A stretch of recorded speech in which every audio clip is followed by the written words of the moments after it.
All right. Finally, we are here. Sorry for the technical difficulties, everybody. Let me just double check YouTube. Yeah, we're just gonna. It was all Chris Kontos, guys. It was all his fault. No one else. Blame the old guy. Great. That's cool. Why not? Yeah. With that many BMX trophies behind you, you're about to get some. I had some tires to change real quick. Solely, I see you in chat. Are you on? You're on YouTube. Everything good? Twitch? Yes. My name is Ian. Hello and welcome to another roundtable.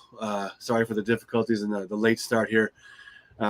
This morning we are honored and privileged to be joined by Mr. Mike Heller next to me, Malignancy, Fear Factory, and the list goes on and on. Below me is Chris Kontos, Forbidden, Ex Machine Head, some other various projects. And then we have Paul Mazurkiewicz of Cannibal Corpse. And last but certainly not least, Mr. Tomas Haake of Meshuggah. How you guys doing, man? Thank you for the patience. Doing awesome. No problem. Good to see you. Good to see you guys. We like a bit of difficulty. You know us as drummers. We don't mind some difficulty. Yeah. Adversity is key. There you go.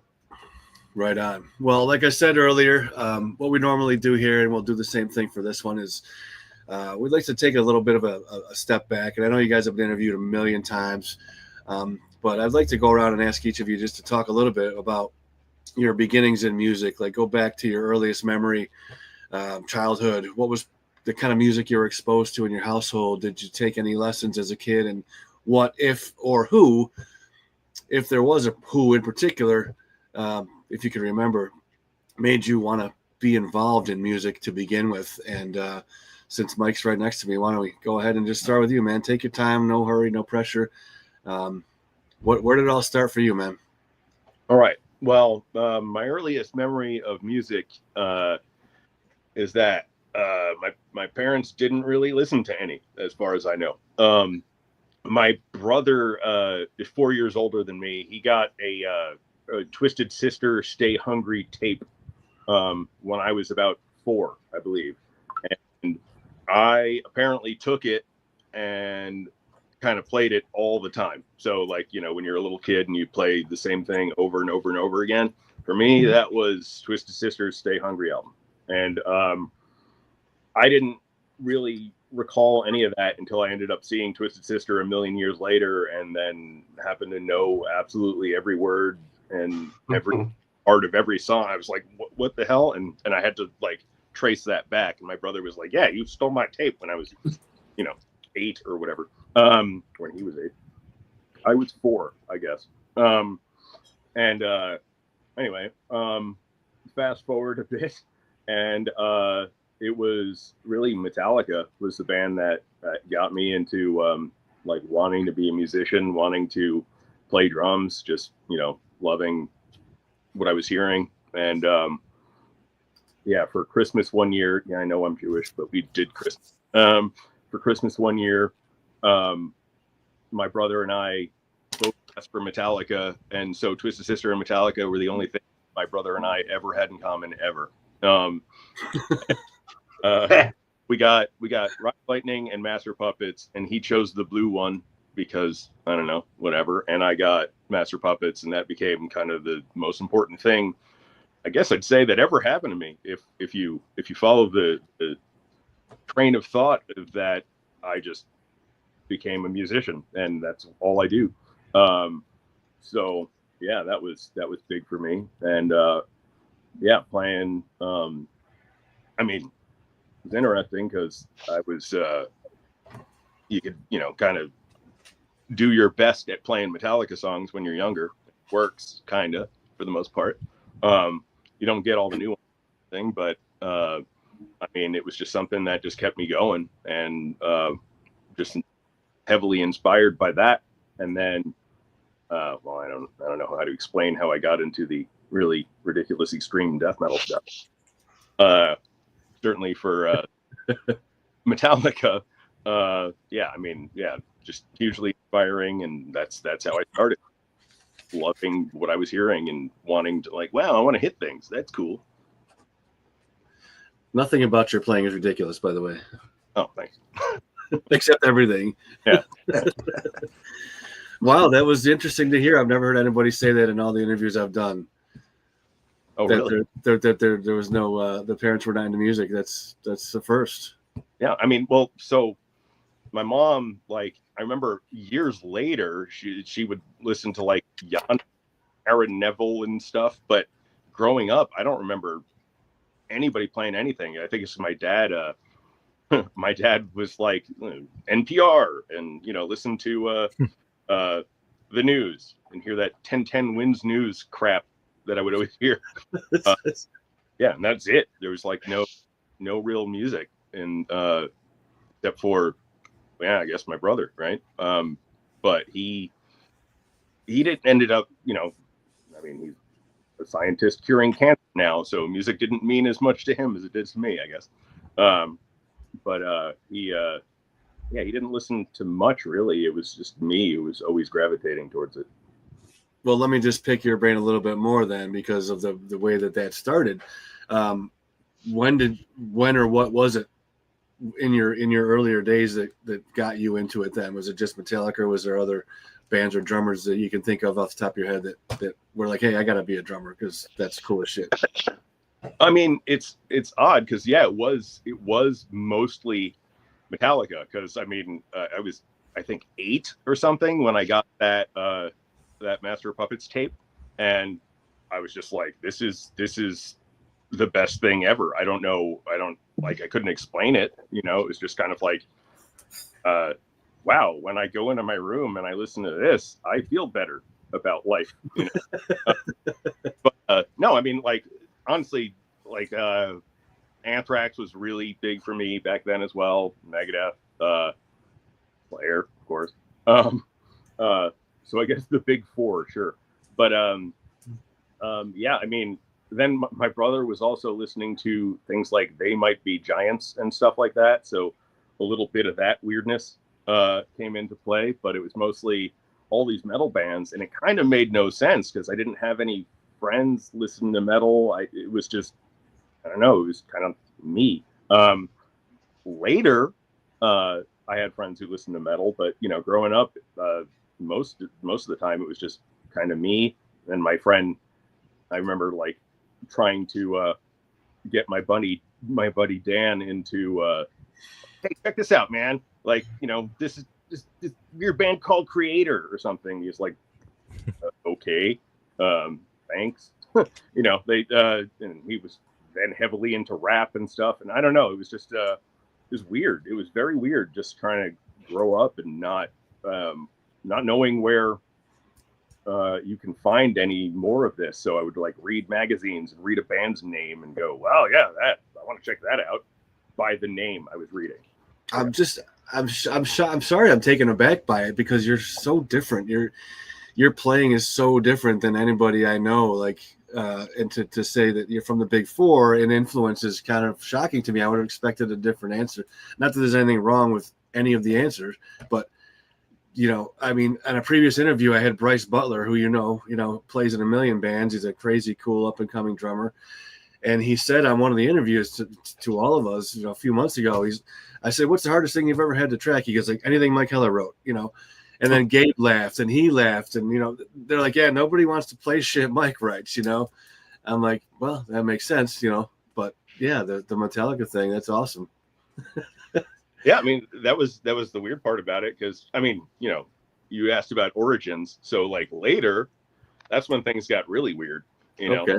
And then Yeah. it was heavy, jazz fusion for me. And that's like kind of all I was listening to for years. And Vinnie Colaiuta, Dave Weckl, Steve Smith, Dennis Chambers. And it was like, then it sort of like came back around to going, all right, how do I find a way to get this stuff to work in death metal? Because I was mostly in like playing death metal. That's kind of how things were working. It was kind of like I wanted to be in every band. That was how it worked for me. And the guys in Malignancy just lived semi near me. So I saw a Malignancy sticker once, and I'm like, well, that looks like it's a metal band. Let me go figure this out. And ended up talking to those guys, and they needed a drummer.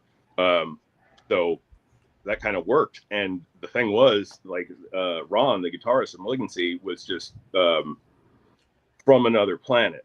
And I mean, you know, nobody on the planet plays like that guy. So it's really always tough to explain. He doesn't really solo, but he is the most insane guitarist I've ever worked with in any way. So it's like I had to, you know, figure out how to like sit on his level. So I just kind of busted my ass and tried all this other stuff. And I mean, it's right on. Yeah, it's rather interesting. I mean, I could talk about these guys here too, and how influential they were. Actually, they're all down there now, right? And how influential they were. Because I mean, like, okay, well, the Bleeding, huge for me. I mean, like, when you're a kid, first hearing death metal, you're like, what the fuck is this? And it was just like, oh my God, how important that was for me. And wait, that guy over there, yeah, that one. The Burn My Eyes was just like, I never heard drums sound that amazing. To me, that was like, still, I will call that album up when people ask me, like, what do you want? Kind of like, what do you want your drums to sound like on this record? Well, I mean, I want the Burn My Eyes toms. How does that? And over there, Contradictions Collapse, man. That was like talking about Big Four, or now here's the Big Four, like on crack with math. You know, like, was insanely huge for me. And Destroy, Erase, and Prove, and None. And then, I mean, oddly, I don't want to say oddly, but then the Bloodthirst record, you know, many years later, right? That was huge for me in I think around 98 or something.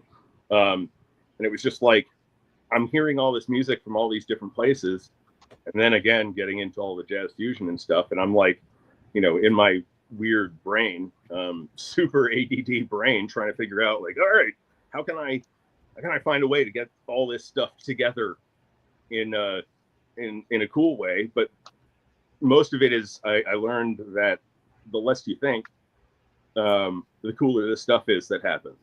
If you're thinking about it really hard, it ends up, you know, trite and probably pretty, like, I don't know, stock or something. If I don't think about it, something interesting comes out. And then the Conqueror album, you know, Weed Out the Wheat, right? Yeah, like, all these things were hugely influential on me as I was already a drummer. Before becoming a drummer, it was all the Big Four. And then, I mean, I always have to say there was a big Dream Theater era in my high school. For me, while everyone else was listening to rap, I was blasting Dream Theater and, well, all those records that I mentioned down there. And a lot of the jazz fusion stuff came later, because it was, again, realizing with Ron from Malignancy that I wasn't at that level, and I needed to be at that level in some way.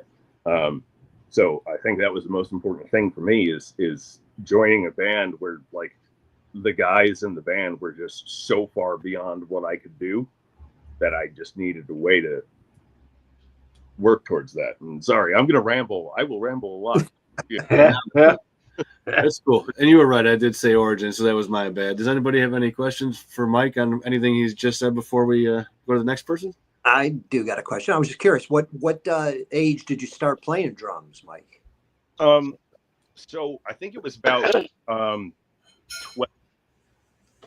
Before that, I mean, I actually did that. I grabbed Tupperware and I screwed it into the top of a shoebox, and I would hit this stuff.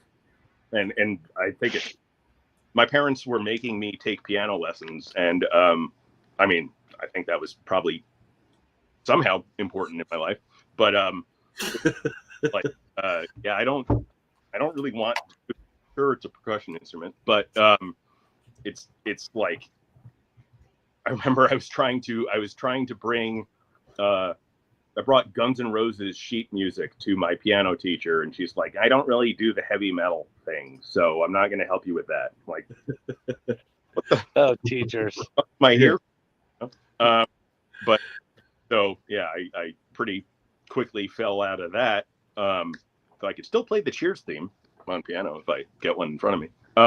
Nice. But yeah, then it was all about, drums and wanting to, hit. I can't really say it was about wanting to hit things. It wasn't really. It was sort of like just loving the beat and the pulse and the way Metallica music worked and the way all these bands, like, it was just something really just struck me. And I mean, I didn't start playing the guitar until I was 38, because it was finally like, I'm tired of just singing riffs to people all the time. And like, because I can't communicate in the same way other guitarists can or whatever. And I can't try to explain. So then I started working on that, but I think I did reasonably well with just singing nonsense and going, but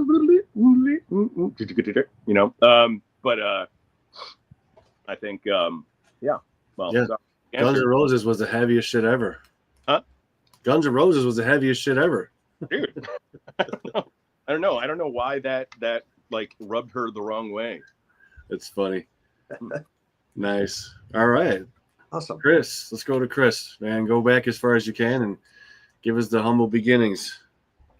Well, my father was a producer, songwriter. He worked at the Brill Building with Becker and Fagan and Carole King, chunking out, music all day. And he quickly discovered the Shirelles. And so I was brought up in the studio. He worked with Dr. John and Rick Derringer. And so my earliest memories are actually being in the studio while he was working with all these cats. And I just always had this affinity, maybe it was the Tinker Toy looking part of it or whatever with the drums. But I was always like waiting for them to take a break so I could get on the kit and just timber around. And my dad also was like super into bass playing. I mean, I remember him being like, if the bass isn't happening, the band's not happening. And then I quickly picked up on the fact that like the rhythm section was the thing, and everything kind of grew from there. And so him being a stickler for that, I kind of was enamored with bass players as well. I wanted to be Jack Cassidy when I was a kid. And then the music, like, Deep Purple and Rainbow and Led Zeppelin and The Who, that just was all drum focused. At least for me, I was just hearing the drums off of that stuff. So Cozy and Ian Pace and Bonham and Mooney, that really stood out. And I just started to be kind of a very young age, like a drum freak. And the big pivotal day for me was when my mom took me. My mom was the no babysitter kind of mom. She took me to everything. So I saw The Who in '73 and, the Stones. But the big pivotal day was seeing Led Zeppelin at the Oakland Coliseum. And my stepdad at that time was a master at getting to the right spot at a concert, either the front row or the side stage or whatever. So we said, let's see Led Zeppelin come on stage. So we made our way over to the side stage, and they were like an hour and a half late. And I was just all abuzz to see John Bonham. And when they came on stage, Plant and JPJ came in on the other side, but Page and Bonham came up on our side. And when he walked by, he looked me right in the eyes and he said, "Hey, lad." Whoa. He said, "Hey, lad, you should be out there." And he pointed at the audience. And I never took my eyes off him. I mean, I was just like, all the people around me were like, "Oh my God, little kid, he talked to you," and all that, And that was a pivotal moment. I came home and I was like, that's what I want to do for the rest of my life, and came up the traditional way of, headphones in the garage, you know, jamming to records and pulling my mom out there, you know, hey mom, look at this, watch this, you know. And, you know, her battling the neighbors and the cops coming because I would play past 10 at night. So, you know, never took any lessons. I went to one lesson, and the guy looked like Frank Zappa, and he sat down and he played Zappa for like a half hour, and then put me on paradiddles. And I was like, this ain't happening. He was talking to girls the whole time on the phone. And I was like, this ain't happening. So I just became self-taught. And that was kind of the thing. And then slowly, you know, discovering, you know, my own music, which was getting heavier and heavier. My mom was still receiving my dad's promo records that he would get for being a producer and stuff. So these things would come in and she would pull out like Boss Skaggs and, you know, Fleetwood Mac and whatever like that. But I was finding like, you know, the first Kiss album or the first Alice Cooper album or first Black Sabbath album. I was pulling all that stuff.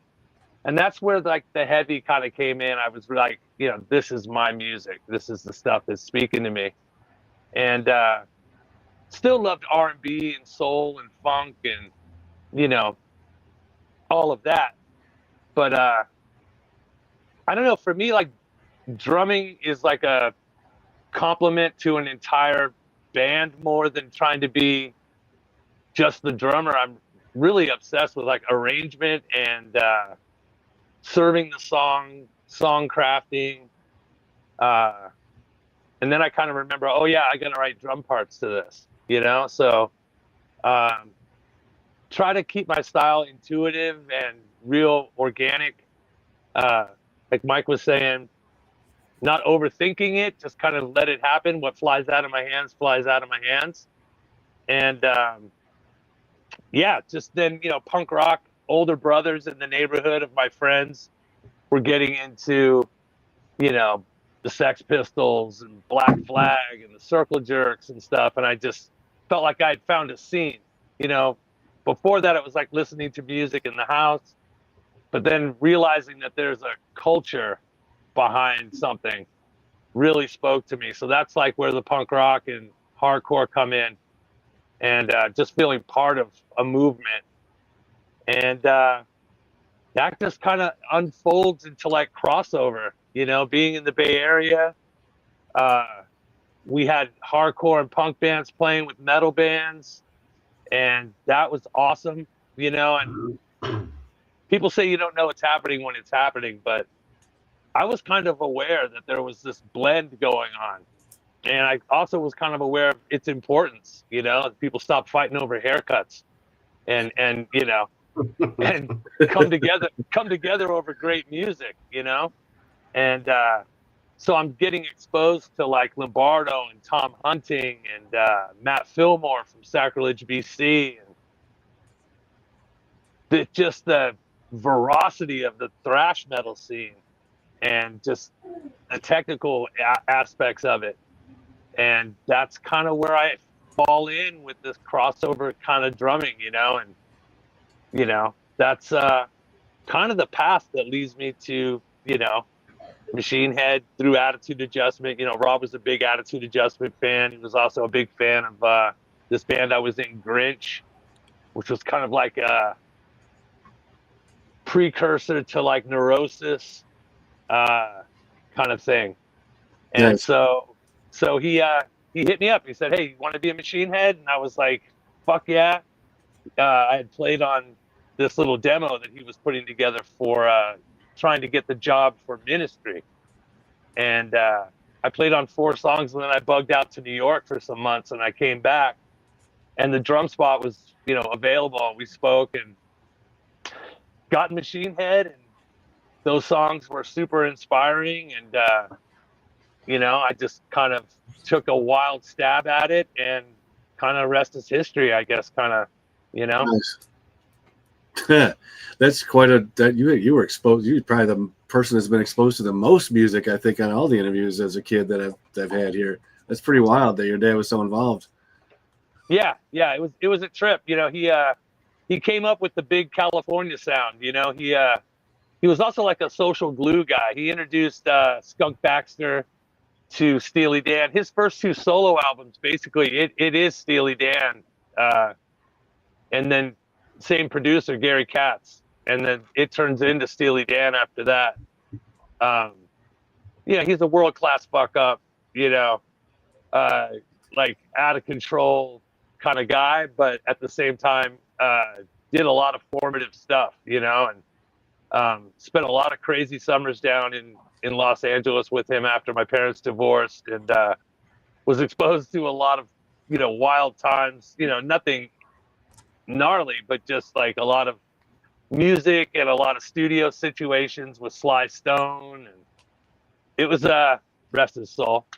Right. And you know, so yeah, the musical thing for me, you know, like Mike was saying, I do know a lot of people who there was no music in the household, you know what I mean? And I think that in turn, that can also make a really incredible musician out of that situation, because they're finding it all on their own. It's like digging for the best records, right? You're digging for music. You have this something in your DNA that's maybe different than the rest of your family.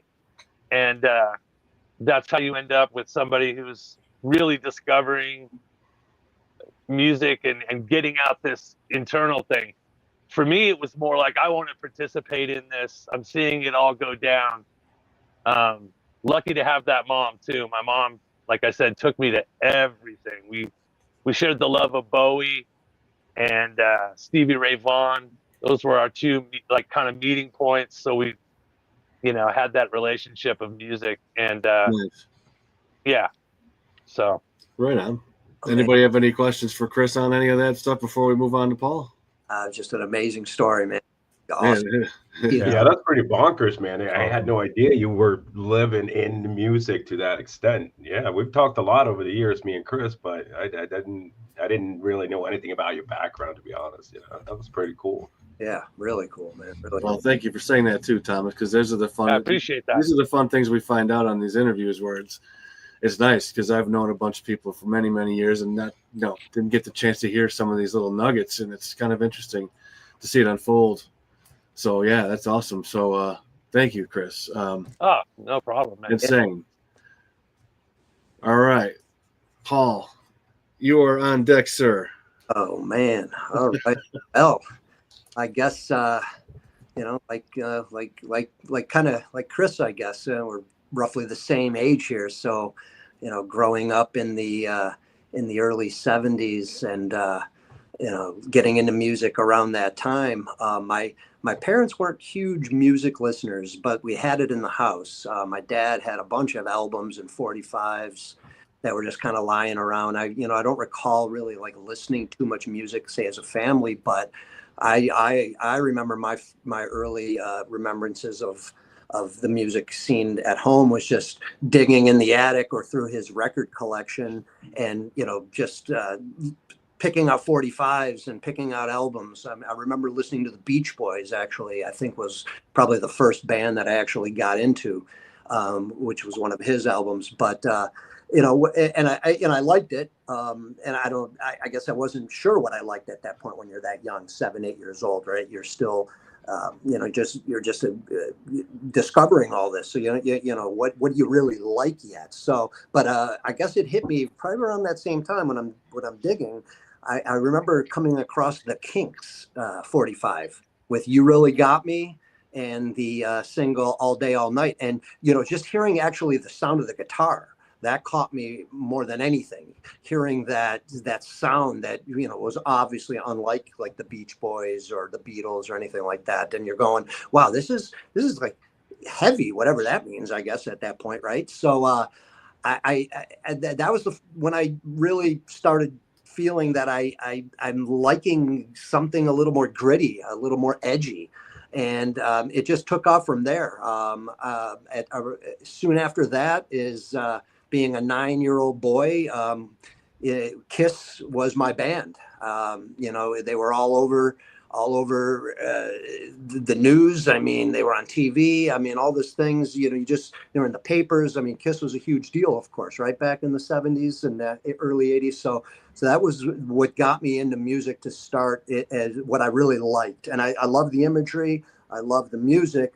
And I wouldn't even say I was thinking, say, Peter Criss was my favorite drummer. It was just more of what they were doing, the sound, the look. That was my first concert. Saw Kiss in '79, a Dynasty tour, and that changed my life in that regard of wanting to go, wow, this is amazing. This is I'd love to be doing this. This is what be a part of the music in some extent. I still wasn't fully aware at that point what I was going to do. Obviously, as a 10-year-old. So as time went on, slacker. Well, time went on, being more exposed to the drums per se. My uncle actually was a drummer in a polka band in Buffalo, New York. And I remember watching him play, and him and his band, we'd go over to my uncle's house and they'd be playing in the garage from, say, my cousin's birthday party or whatever. And just, sitting and watching the drums or any band, but the drums, seeing them that close, no matter what the style of music, I guess at that point, it was very intriguing. I was enthralled. I was captivated by the drums, the movement, whatever it was, but I was captivated by just watching the drums, and seeing my uncle play it firsthand like that was pretty remarkable.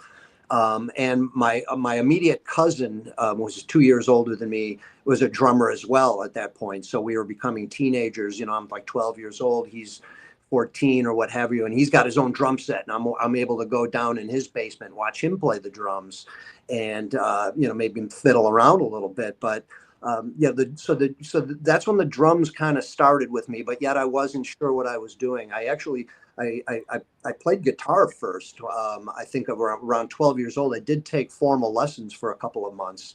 I learned on an acoustic guitar, and I thought I'd be a guitar player. It's what I was kind of gravitating a little bit more to at that point. But I fell out of that. I was playing an acoustic, man. I wanted to jam out. I wanted an electric guitar. I wanted to make noise. And as a 12-year-old, the acoustic just wasn't appealing to me as it could have been, I suppose. And so I stopped doing that. And, a couple of years later, as I got older and older, and then, the music scene starts changing. Like Mike said it best, Metallica. I mean, what a game changer. I mean, witnessing when they came out, and, you're loving the bands that are already prior to them, like Chris saying, your Led Zeppelins, your Deep Purples, and Black Sabbath, and for me it started to become Judas Priest and Iron Maiden and all that. But when Metallica came out, that was just a game changer, of course, and it's just it blew our minds, right? It changed me as a person, as an aspiring musician, to want to really kind of go in that direction of loving that, listening to that. So I'm a latecomer to the drums, so to say, I guess. I didn't get my first drum kit until I was 16. So when I'm hearing Metallica for the first time, I'm still in that stage of, air banding in my room, and, just kind of like going to concerts, of course, headbanging, but, not really messing around in a band form or in a music form, other than when I, played the guitar for a little bit. But Metallica changed the game, and I remember seeing them in 1985, and that was a game-changing another experience as well. Seeing Ride the Lightning tour in a small bar in Buffalo, with Cliff Burton there, Ride the Lightning tour. I mean, just like unbelievable. Made me really, want to do this for sure. So it was soon after that, then I ended up having my drum set, buying my first kit, and me and my friends were just like, hey man, we got to start a band. We love this so much. We need to start a band. And then that's what we did. And it was actually the, first couple of guys, the original guys in Cannibal Corpse, our original guitar player, Bob Rousset, and Chris Barnes, original singer, and another good friend of mine, Rich. We started a band, and we just jammed in my parents' basement and went through crappy cover songs, versions, I should say, of Celtic Frost and Accept, and any of the easier stuff we thought was easier, I suppose, to be able to just kind of like try to build our chops, because like Chris I was self-taught at that point. Yeah, I never took one lesson ever in my life for drums. I was just all by listen, just trying to mimic what I heard and just jam out. So that's how we kind of learned, or how I learned. It was just by getting with the guys, start jamming out. Time goes on. Here we go. We form our bands. Got a precursor to Cannibal Corpse in say '87, around there. Was in a band called Tyrant Sin. We were on the circuit in Buffalo, New York, playing a lot of the venues, a lot of the bands coming through, or just the local scene. We had a great scene in Buffalo, which was awesome. Getting into a lot of the crossover, the Attitude Adjustment, and the DRI and the Accused and Slayer, and I mean, it was just like, man, everything was just coming so fast, and it was so amazing to be a part of that scene in that time in the mid '80s. And that's that was how, I guess, building off that whole scene to become the drummer I am today. In a sense, I always credit hearing Slayer. We had Show Numbers, we had Hell Awaits, we had those albums. But man, when Rain and Blood came out, of course, in '86, that was another super huge game changer. That when I heard that for the very first time, I'll never forget being at the mall, buying it on cassette, putting it in my car, hearing Angel of Death, and going, holy shit, I want to do this. This is what I really want to do. This is how I want to play. I want to try to play like this. I want that aggression. I want to have the ferocious feel of, especially of that record. And then that was the motivating factor from that point on. And soon after that, Cannibal, a couple of years later, I guess Cannibal was formed, and we were just a part of this thrash movement. That who would have thought that we'd be in the formations of this thing that would end up becoming death metal here, and that we're still going to this day. So yeah, it was an amazing time. I always look back at that time. I'm just feel very fortunate to grow up in that era of the music scope and the scene that was happening there. It was just an incredible time to be a part of that, and I feel very lucky and fortunate for that. But that's basically how it all went down. Yeah, Buffalo and Rochester in those days had a lot of bands come around. It was talking about your Lethargy, and then even down further to the East Coast to Human Remains with Dave Whitty. And I just pulled this CD out of my side desk here. Do you remember Avulsion from Buffalo? Yeah. Fucking so much of it. I mean, I still live an hour from Buffalo, you know what I mean? Yeah, you're right there. I know. Amazing. Yeah, great scene growing up. I mean, great scene. Very fortunate. I mean, for Cannibal Corpse to be our very first show opening for Dark Angel. I mean, that was amazing. What a great debut, so to say. We're very, very fortunate to be playing or have played with some of the big bands at the time in the late '80s, early '90s, and to be a part of that was very special. Yeah, well, behind me, the fake green screen. I mean, you got Dave Colross, you got Braun Daler, and behind me, I believe, is Tim Young. And those three legends grew up with me in Rochester. That's why. Down the road. That's why we're talking right now. Yeah, amazing. Yeah, amazing. Wow. Yeah. Cool. Well, thank you, man. Yeah, welcome. And again, last but certainly not least, it is your turn, Mr. Haake. All right. Yeah. It's actually it's so many like touching points, both with Mike and Paul, and even some with even though Chris's upbringing and music exposure to music was certainly different than mine. There's a few points that really I'm kind of a little surprised, but maybe I shouldn't be, that because we kind of grew up in the same age. I'm born in '71, so I'm a little older than Mike for sure, but I don't know, maybe a couple years younger than Paul and Chris. But first thing that really, or one of the things that really struck me that Paul just said, that it is that the fact that the time that we grew up in, and I'm just like Paul said, I do feel also very fortunate that I grew up in that particular time in the 70s and 80s and into the 90s, obviously. But I also feel that same way. Like there was so much that happened during those years that kind of formed all of us in the band and formed me as a musician for sure. And if to start from the beginning. I grew up in a Christian family, so we went to church a lot, and that's where already at age like 3, I would just stare at the drum kit, whether someone was playing it or not. I was just in love with the shape and the idea of drums as such. So that started really early, and my parents told me I would hide like in closets and stuff, and I would bring like Mike was saying, any kind of jar, if it had a rubber lid, like those big tin jars, and they would have like for coffee or whatever, or beans or something, and they would have like a rubber lid, I was in heaven. I would just like hide out and just sit like in a closet or somewhere. I don't know why I hid and did it, but I don't know. I was in the closet. What does that mean? I came out of the closet. Oh. All right. Yeah, so that's how it started.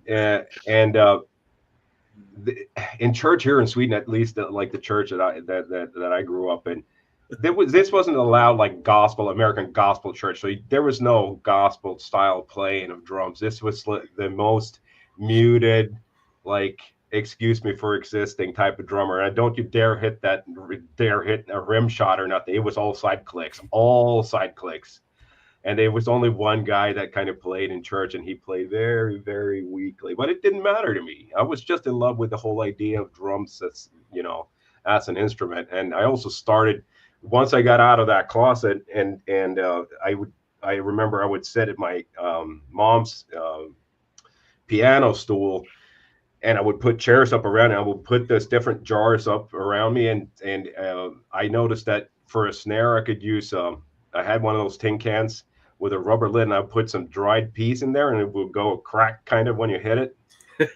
So, if I found like some of those jars had the tin lids as well, and I would kind of tape a stick to like the back or the leg of a chair, and I would just nail that thing on there, and that would be my cymbal, So that's kind of how it started. So my parents were like, okay, I guess we gotta buy this kid a drum kit at some point. So I think I was about 7 or 8 when I got the first drum kit, but one of the kind of the points there was like, we'll get you a drum set, but you have to take lessons. So I had to try at least, but it did not last long. And I'll tell you, it's kind of a funny story.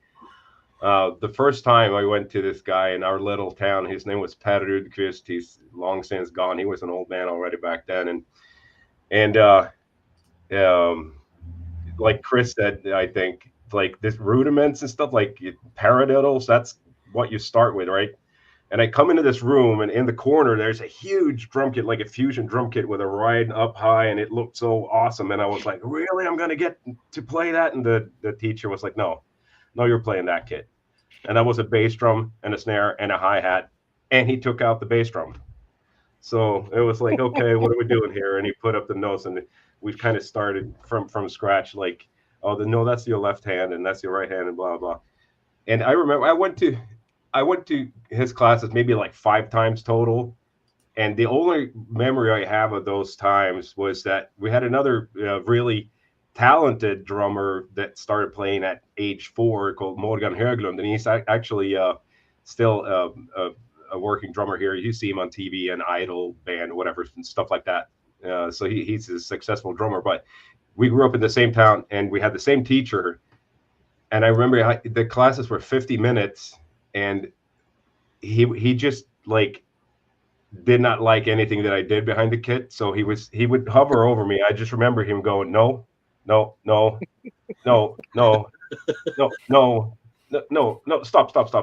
Okay, so let's start over. No. And he would cut the class short in the last, like he was able to deal with it with me for like 30 minutes. And then the last 20 minutes, he would talk about this other kid, Morgan Höglund, how awesome he was, that he could already do like double stroke rolls and stuff at like age 6, like, okay, I don't know about all this. So my parents finally, I told them like, I can't do this. And they were like, okay, well, you tried, So that's kind of how it started. And then musically touching on a lot of same things as these other gents here, the first kind of love of music at age like 4, 5, 6 was Elvis, because Elvis and the Beatles to some certain extent, because that was the only kind of things I remember my parents having on vinyl. So that's kind of where it started. And of course, you know, growing up in the 70s and like towards the later 70s and early 80s, it was the British waves, all those bands, you know, Maiden, Sabbath, Saxon, all those bands, and also some German bands like Accept, stuff like that. And then came the game changer, like it was for probably most of us, Metallica. When I was like age 13, I heard Kill 'Em All for the first time, and it was like, what's going on here? Like, that was a total game changer. So in those years, like the most formative years, the big four were pretty much what I gravitated towards, and those drummers definitely did a lot of the shaping of me into the drummer I became. And then in the years right around when I joined Meshuggah, I was 19 at the time. Then I noticed also, like you were saying, Mike, we had a guitarist in the band, or we have a guitarist in the band, Frederick, and he was really heavily, like, he was listening to a lot of Alan Holdsworth, Brecker Brothers, you know, Chicory Electric Band. So you had those awesome drummers, Vinnie Colaiuta, Dave Weckl, Gary Husband, Dennis Chambers, Terry Bozzio with Brecker Brothers. Like, those guys also, in the first few years, especially with the band, I started listening to a lot of that stuff too, and was blown away. And if anything, I think my drumming kind of became, and especially you hear it early on, as maybe in the first album even more than anything later, that there is a intent of fusion in the metal there, and that is audible, and you can kind of tell that this was like something that we listened to a lot, but we still always had, like, we wanted to be metal. It was like that was something we were not going to leave, kind of that, because that's what we all grew up with, the same kind of bands, and we just wanted to be hard and heavy. And I don't remember who said it, like the was it you, Chris, that mentioned like hardcore and metal, like playing the same venues and stuff like that. And that's in the early 90s, the first few years of me in the band.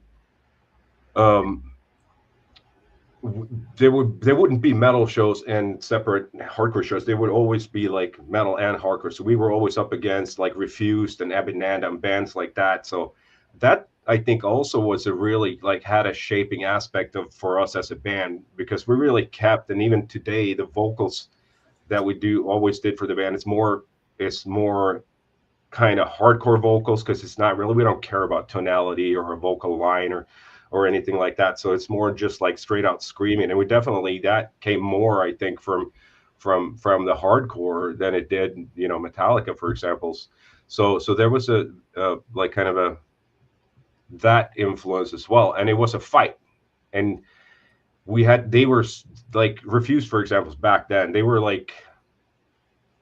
behaving in the same fashion as Dillinger's Escape Plan. They were totally like dangerous to themselves constantly. They would just throw themselves off of shit. And so we had like kind of to kind of get people's attention. We also had to be kind of like crazy on stage. And if you watch like really early shows, like there's just like, we don't know what's going on stage. Like someone's on the floor playing guitar and just spinning around, and just like, it was definitely not like now. Now we're just all farts, like, okay, yeah. So it's different. But I actually forgot to mention that maybe in the early years. So during that same time of like British wave. So we're talking when I was like maybe 8, 9, 10, when I kind of started listening to that. One really important aspect of or like a crucial factor, I would say, for me growing up was my dear friend Morten Hagström, who was also the guitar player in the band. We grew up knowing each other since we were 6 years old, and we were in the same class throughout school for all those years. And we played in the first band together. We had a band in our teens called Barophobia. And he was the one that really kind of made me listen to all these different things. Well, I mean, I had a few different friends, and we all listened to music, but he was really the one that he would just buy like random shit at the store. He would like that cover looks cool, I'll buy it.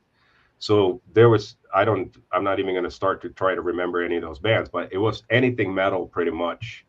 And he also introduced me to Rush, and Rush has stayed with me and still stays with me. I have it in the car and I listen to Rush all the time.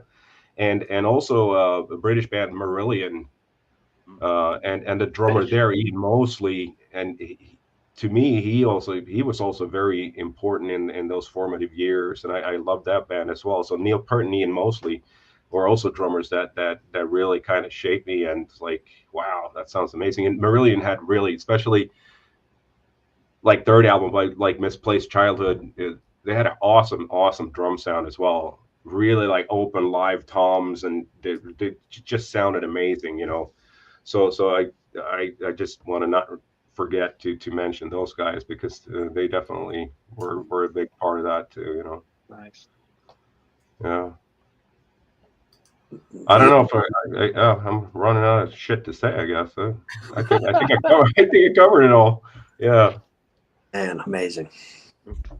Yeah. Totally. Charles, you have a question? I know you were talking last night, you had a couple questions. Why don't you go ahead and shoot one of them out? Cool. Yeah. So this one kind of came to mind, just kind of right now with the current state of affairs, economy wise, what are some of the biggest hurdles with touring as of right now? Because I know it's a different climate than it's typically been in the past. So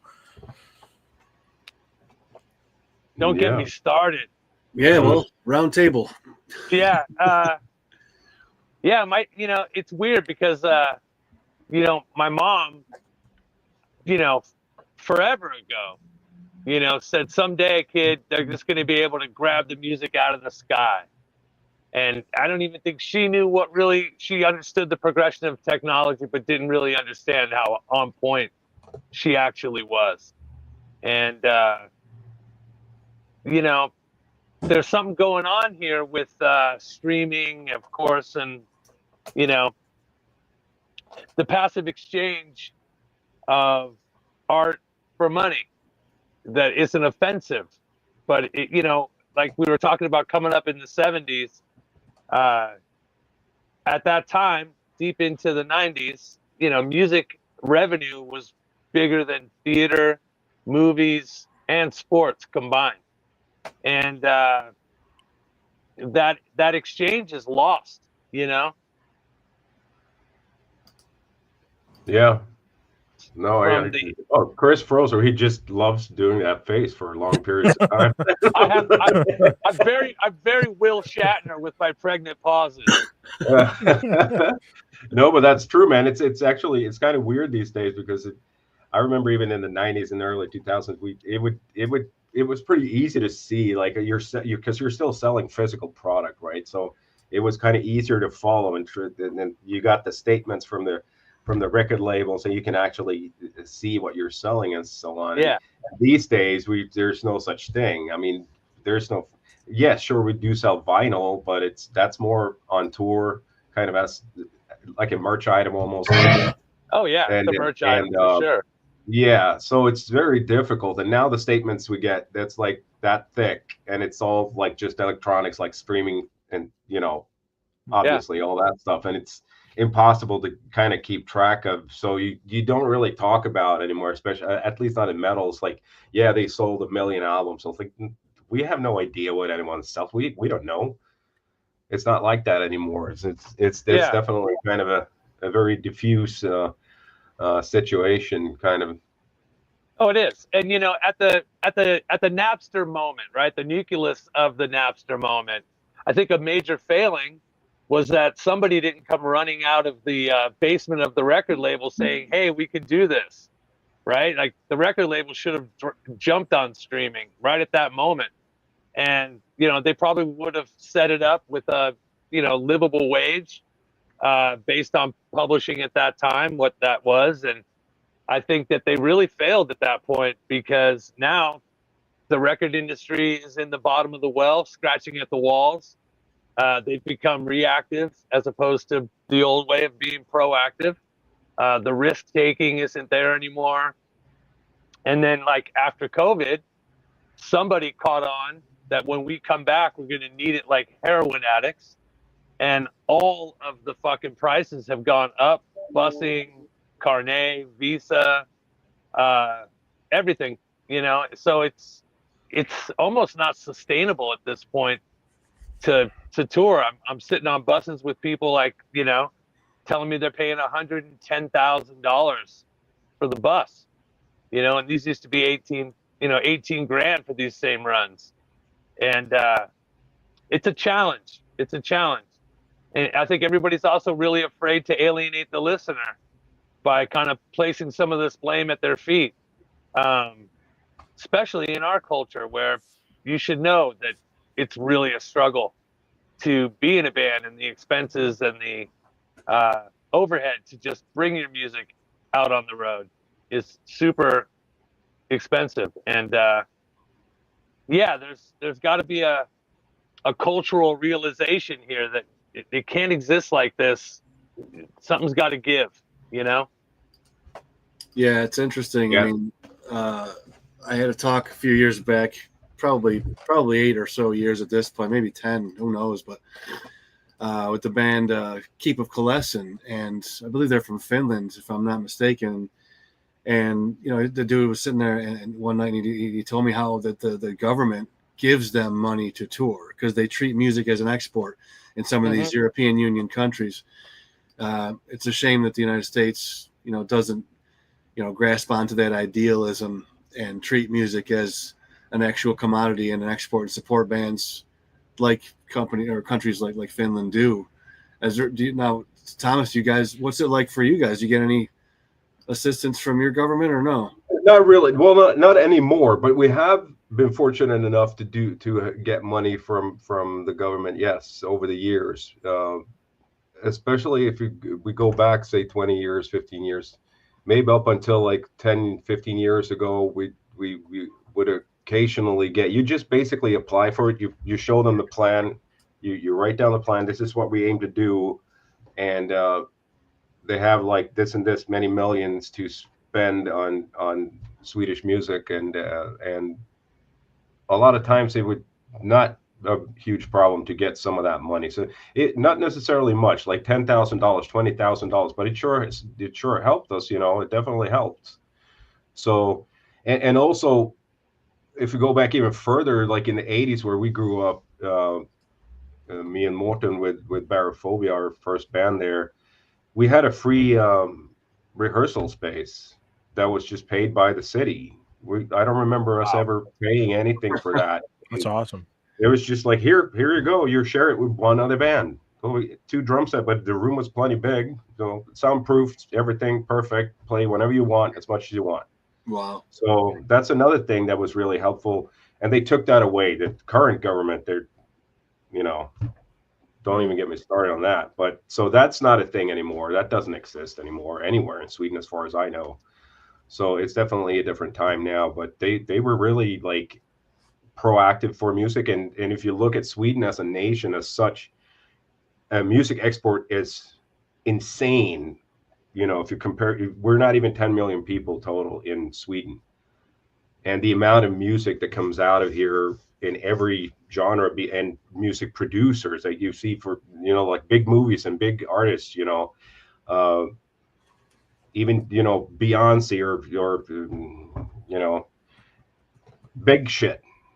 And a lot of times people see that there are Swedish producers and songwriters that wrote a lot of that stuff. And also for movies and a lot of the Hollywood stuff, we got some big names in there too.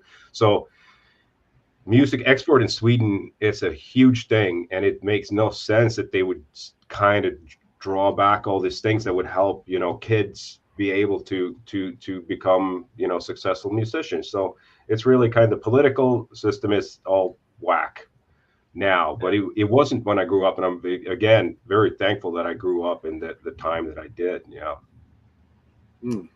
Well, yeah, you know, we have the endowment for the arts, and you know, what is that? I've never seen, you know, that take effect with anything beyond maybe ballet and symphonies, or, you know, we just don't have that plot here. At the fine culture, the culture that matters, right? right. Yeah. Yeah. Where there's no headbanging. Oh hell no! As long as when you Except once the you start conductor. headbanging, you're like, nope, we're not helping you. You're insane, obviously, because there's something wrong with your neck. Why is it going? That's so Why is funny. it going like that? What's going on with that? What's up? So funny you said that, because it's like most of the best conductors in the symphony, they're headbanging, like they're going off, right? When they're in, And when it's they like, get into it, there's your paradigm, man. yeah, You the can go original crazy with it. headbangers, man.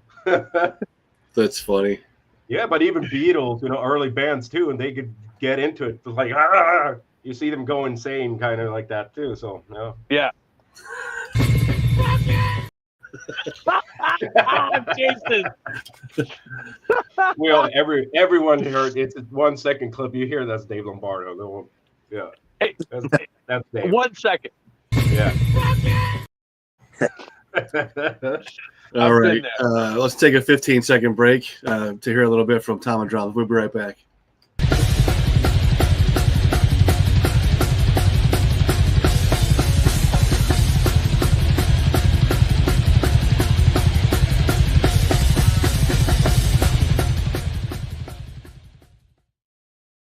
Right on. Well, Charles, that was a pretty cool question. That was interesting. Thank you for that. Yeah. There's a comment here that was in the chat. Brantron, friend of mine from Twitch, said, "What happens after streaming? Let's speculate." And there's some comments going back and forth here that are pretty funny. What do you think of that, Chris? What happens? Because you eloquently explained it, from where it went to the records labels being, of reverence, to a point where it's kind of a goldfish in a toilet bowl. What I mean, if you could speculate or ideate, what the hell would be after where we're at now? This is the $64,000 question, right? My mom told me at an early age, even in the age of there was real money in the industry, but she told me the importance is to think about fill your wallet or fill your heart, right? And I always took the approach to fill your heart. Meet the people, go to the places, eat the right food, interact with the people, interact with musicians. That's the real gold in the pot for me. It's never been about crazy money, rock star lifestyle, fountains in front of the house and Porsches. It's really about a quest and an adventure. And I've always approached my career that way.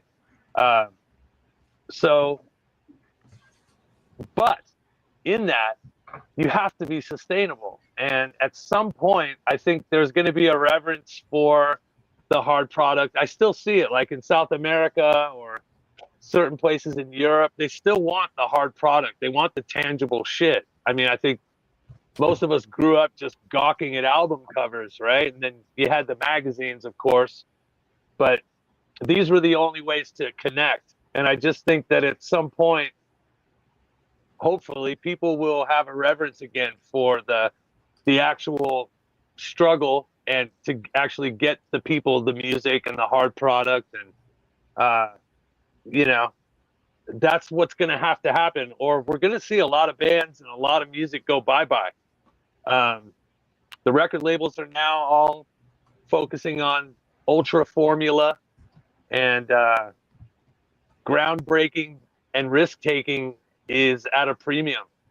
So I think that hopefully the listener and the record labels and smaller labels will start to grind up from the bottom and create a cultural experience again that everybody can share, and make it a lot easier on the bands to exist, to bring the music and bring the entertainment that means so much to people.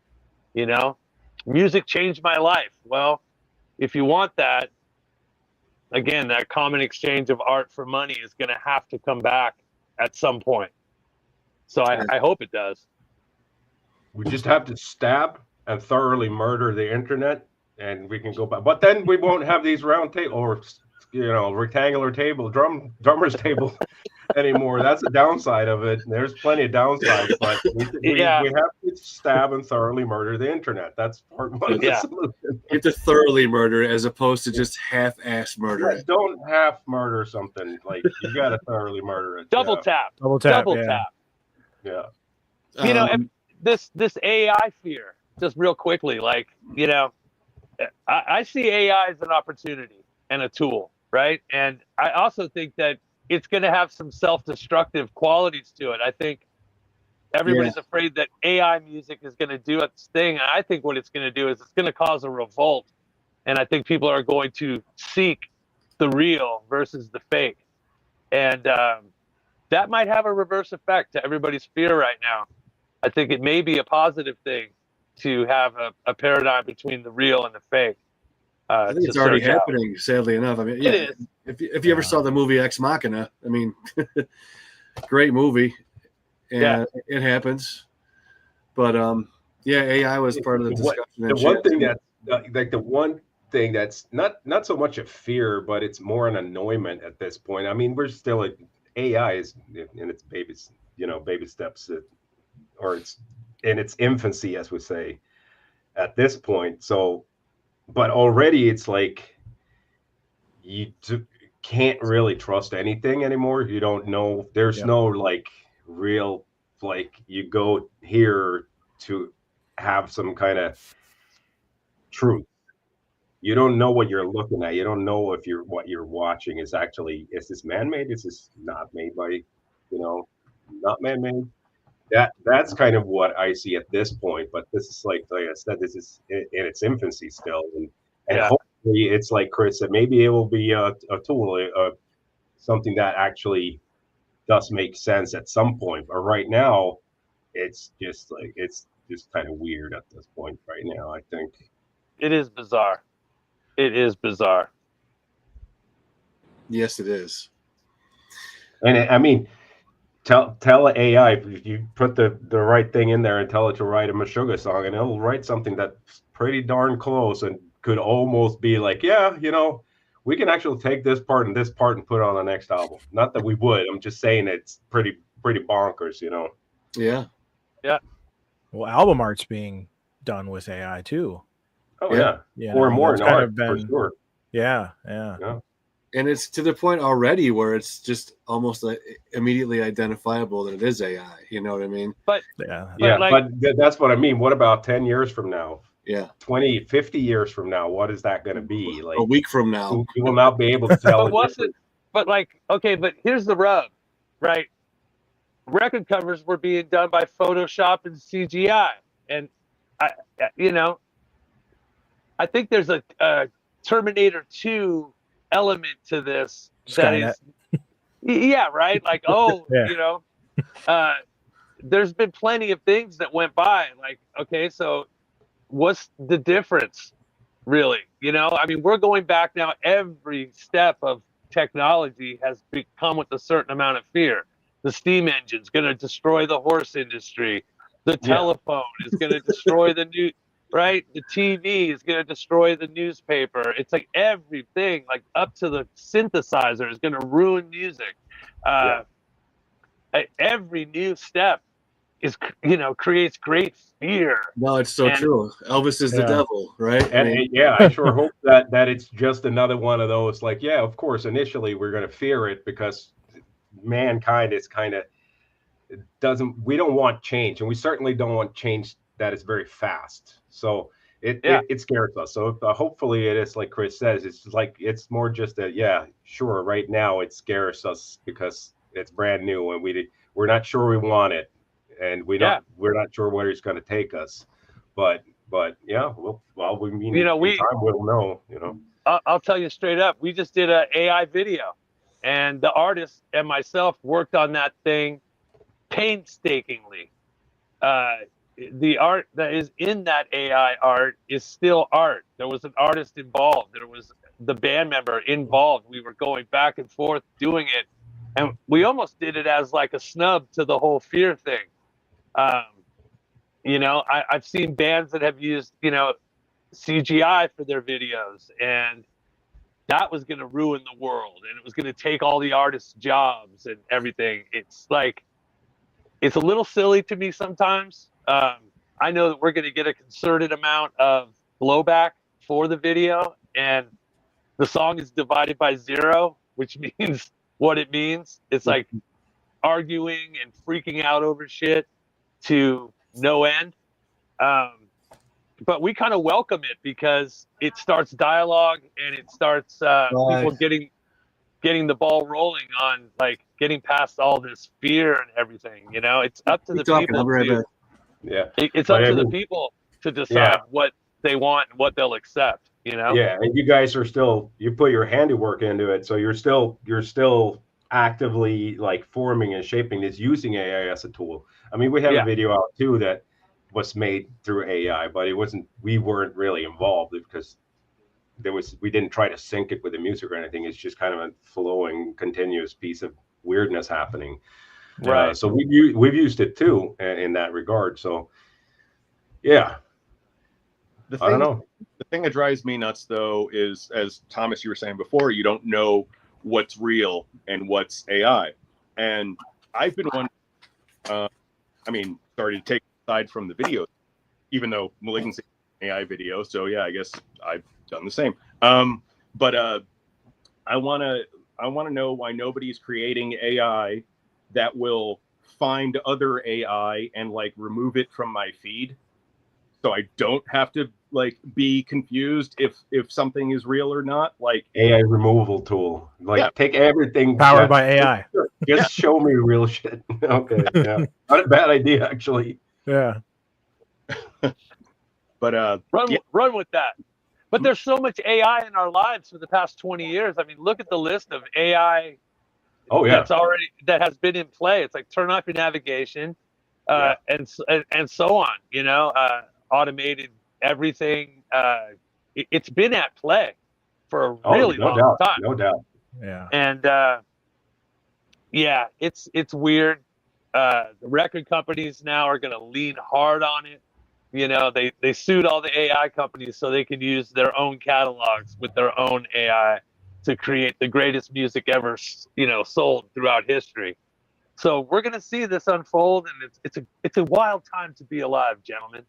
It sure is. It sure is, man. No doubt. Oh, is that? That's Sean. Oh, that now I see. Now he left the chair there. Yeah, Sean Reinert up there in the center poster. Yes. Oh, good Sean. Yeah. Green screen background there. Yeah. God bless him. Yeah. Yeah. Yeah, man. That was another one for me that was huge. Him and Gene Hoglan, man. Woof. Oh man. That went the first Cynic album and that Human album. Oh yeah. Human's incredible. Oof. Yeah. That was like all that was playing in 92, 93 in my house. That was like just around the clock. Yeah. I got a question for you guys. Speaking about two phenomenal drummers, how do you guys feel about the current trends in drumming and how it seems that style is now being dictated by BPM? How do you guys? What are your thoughts? For me, it's like anything in the last like 20 years. I completely lost interest in anything new, to be honest. And what I see, of course, I get sent all these videos of young kids, and you know, they definitely it's the evolution of man.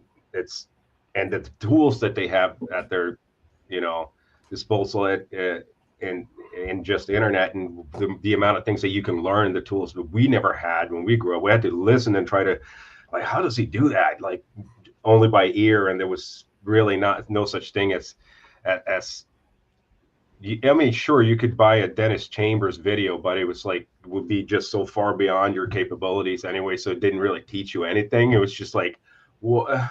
Yep. You're like, you're more like Ouch. Devastating it more than anything, you know. So, but what I worry about, even though like the capabilities of young kids now, it's like just insane. What you see, like 10 years old kids from around the world, boys or girls, regardless of instrument. But what I see at least is emulators. They are all emulators, but where are the creators? Where are the new, like, where is the new Metallica? Where is the new real shit? Like, where are the new songwriters that in metal? I'm talking about metal now more specifically because that's really the only thing I know anything about. So, yeah, that's my fear. That sure, you have all these people or even kids even that can emulate any drummer you throw at them. Play this is Gene Hoglan. Good luck with that. And they're like 5 minutes later, yeah, I nailed it.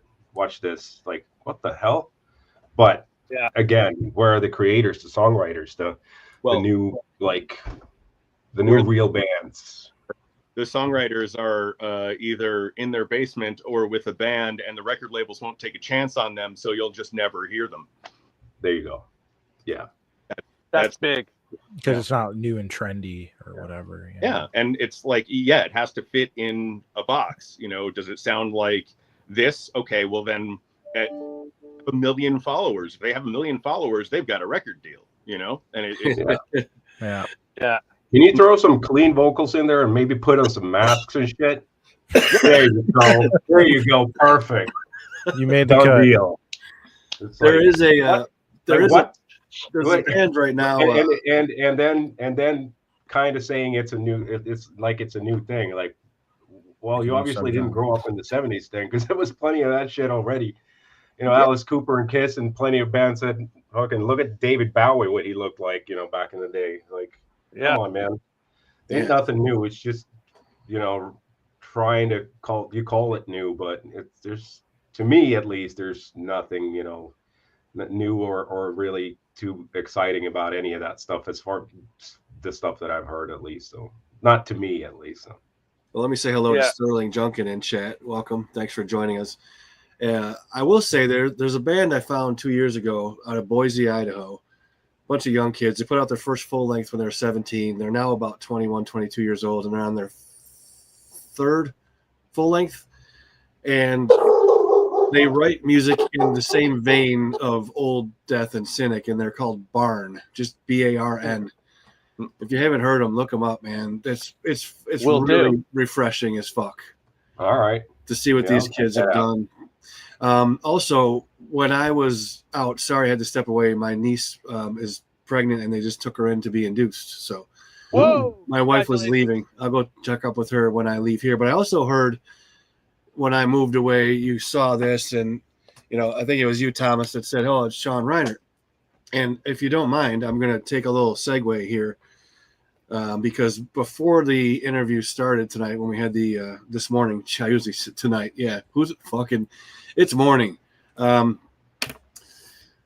of the last times I saw you, Thomas, unfortunately, was in Toronto, like 2009. We've seen each other at NAMM, of course, after that a few times, but the last time I saw you play was 2009, and it was actually Valentine's Day. And I remember it because it was the same night I was on a cab, in a cab, not an Uber, in a cab, on the way to see you play with Cynic.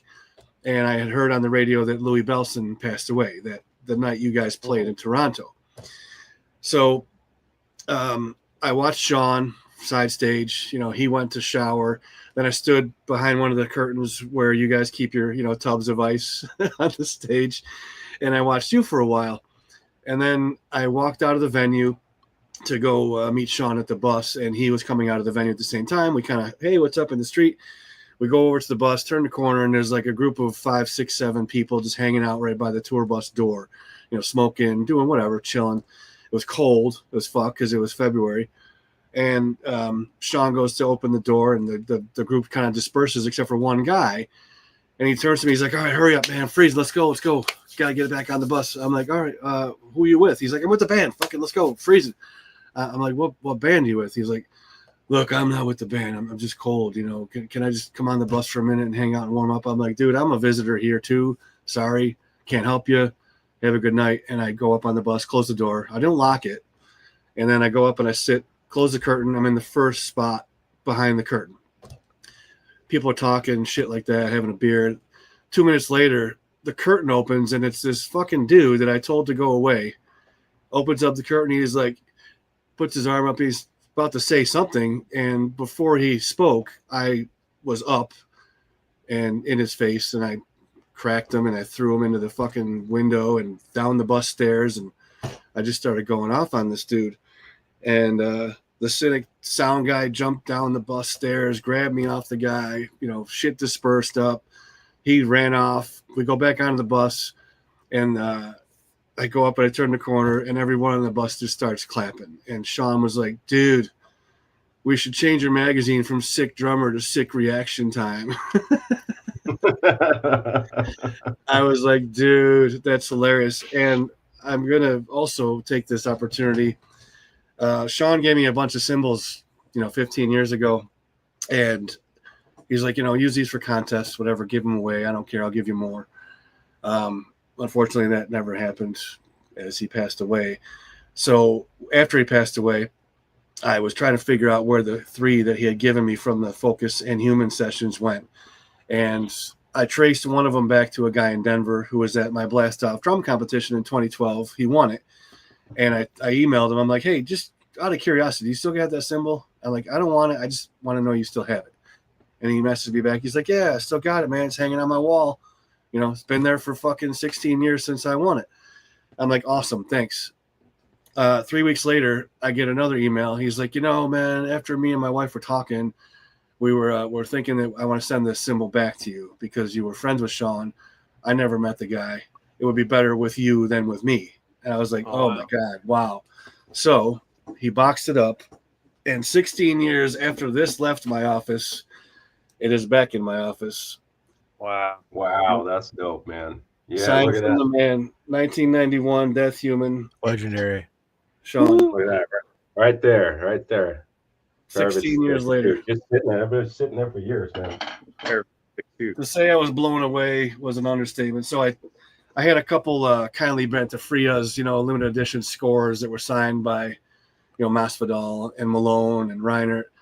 And I had 2 of them. So I sent one of them to the guy that gave me the cymbal back. I'm like, here, just put this up on your wall and I'll keep the cymbal. So sorry for the.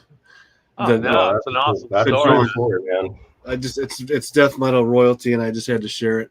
Yeah. If it ever goes anywhere else, that was such a cool chat. And that, to me, like when you say, yeah, sure, for us, we mixed a little bit. You can hear a little bit of fusion in our early stuff that kind of smushed into the metal that we did at the time. But that was a guy that we really like all over the totally fusion and metal mixed 50-50 to me, where it shone through in so much of what he did. But he really managed to, some of his drumming is the most insane shit that still to date to me that I've ever listened to, it's insane, man.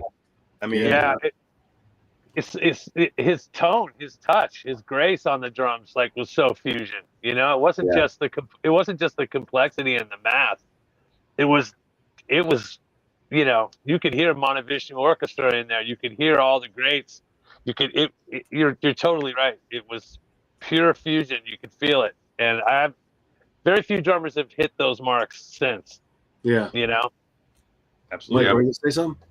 Yeah. So, your friend and mine, Gus Rios, one year at NAMM, Gus is like, hey, do you know Sean? And I see Sean, I go white because I'm like freaked the fuck out. He's one of my, idols, one of my a huge inspiration, right? And I'm just like stuttering as I do, and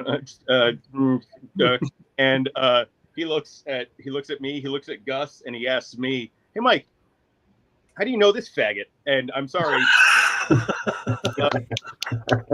while it not be, it was the best icebreaker I've ever gotten from a human being. That sounds just like him, man. Yeah. So wild. This guy is amazing. And yeah, when I first moved to LA, he was trying to help me find a studio so I could practice and rehearse and record and stuff. Just for some geeky fan, you know what I mean? And I'm like, that's kind of amazing testament to the human as well as what a great total sweetheart. Yeah, I got to throw in my Sean story. We were very fortunate to tour with them in '94, Cannibal and Cynic, big tour. We were touring for Bleeding. I guess they were. I think it was Support Focus, and we shared a bus with them. And man, what a fun time! One of the best tours I've ever been a part of. Such great guys. Oh yeah. Paul and Sean and Dana Cosley was in the band at the time. And I mean, yeah, what a great tour it was. And we had so much fun, and yeah, just great human beings. And Sean was one of the best for sure. Well, another little, just a fun little thing. I don't know if you know this, Paul. I didn't mention it to you when we toured together last, but the first time we ever came to the States, we played with you guys. I think we played 3 or 4 shows. We started in Milwaukee Metal Fest. Oh, wow. And I don't know whether you guys played there or not, but then we did a show in Springfield, Massachusetts with you guys and Angel Corpse. Oh, man. Oh, wow. And I didn't even have a drum kit, so I was on loaner, so I had to. Right. I don't know. I kind of used his drum kit. I think you loaned me one of your floor toms because his biggest tom was 13 inches. That was his floor tom was 13 inches. Like, I don't know how to play this shit.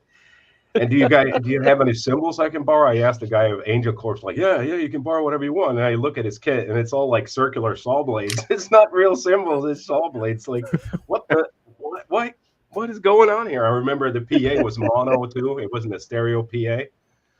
Oof, good times, man. Yeah, but you were headlining and we were opening, and it was the first time we were ever in the States. Yeah, man. 98. Wow. Wow, was that Tony Laureano on drums then?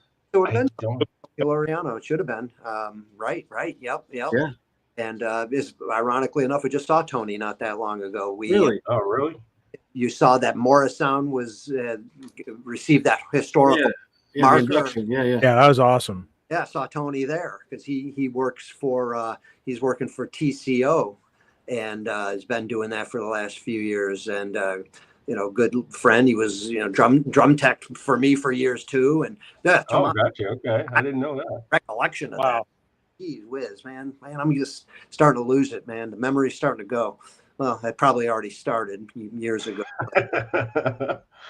We're witnessing it right now. It's going live. It's just like just leaving you. Real time. Oh man. Man, I haven't seen Tony since he was teching for Megadeth. Oh yeah, right. Yeah, he did Megadeth for years, and he kind of he's not involved playing much. I don't think hardly anymore. But working for TCO there. So yeah, what a great friend, great drummer. Another amazing drummer. Incredible drummer. Alex Webster was telling me once about Tony filling in for you, Paul. Oh man, here we go. You can just pretend at this point that the memory completely left you. You don't even have to answer that. Like, I have no recollection of that. I mean, that's what are we talking about? Yeah, that's the one thing we're gonna have to not talk about. But yeah, no, it is true. To make a long story short on that, I missed the show. We were on tour. I guess it would have been. I don't even know when it was. 94. I don't think it was that Cynic tour. I don't think so.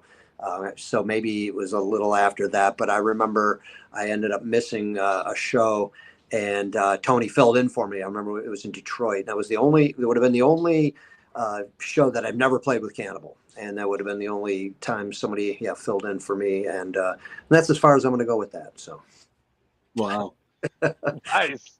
Yeah, there's something else I wanted to say about Sean, and I have to be careful because some of this is not finalized, but he's been gone 4 years. His husband has been gone 1.5 years. After his husband passed, there was a lot of gear in the house, right? A lot of gear. Sets, cymbals, drums, you name it. Like a small U-Haul, if you will. Rolling cases with snare collections, blah, blah, blah. Wow.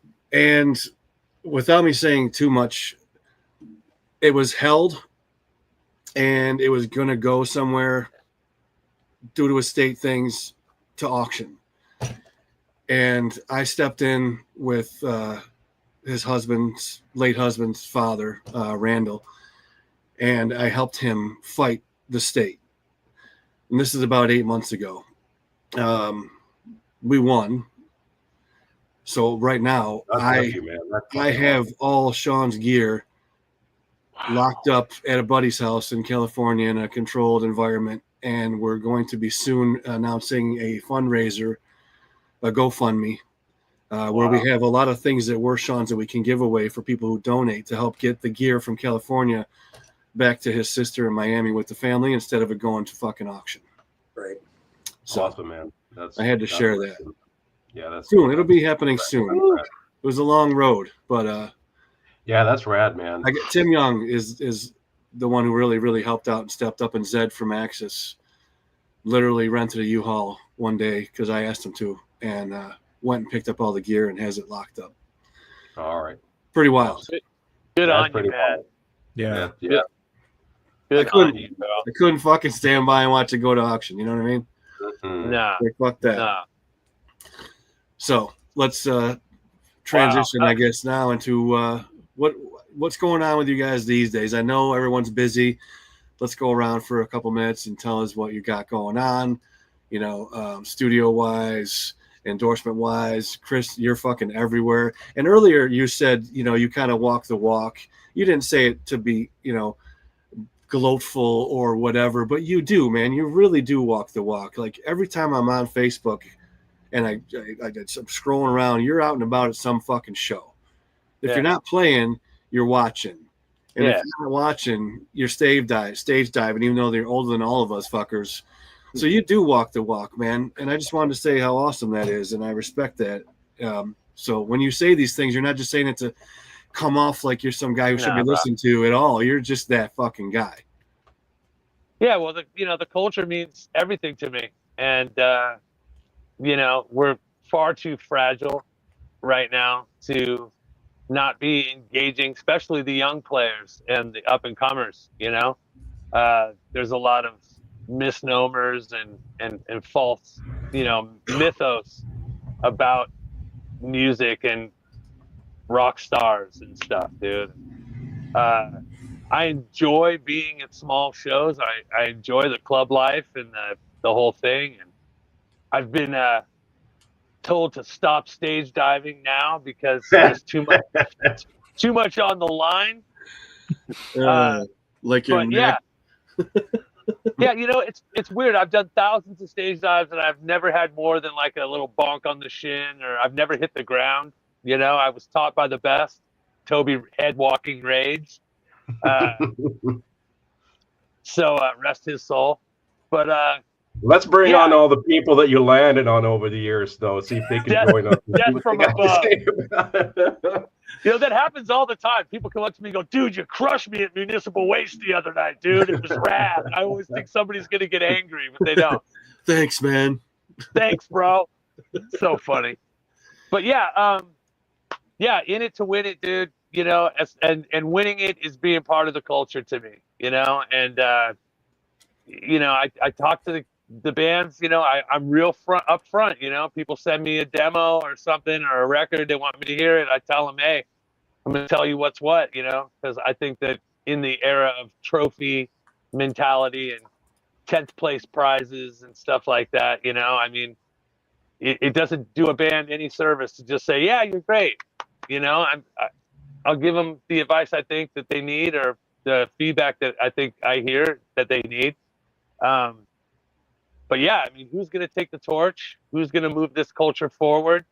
And that's happening in small clubs and at small shows. And I love seeing my friends at the big shows, you know, hanging with people and making those connections again.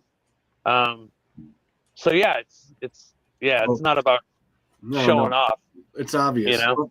Before we move into the next section here, I just totally blanked on what I was going to say. But yeah, you are that guy.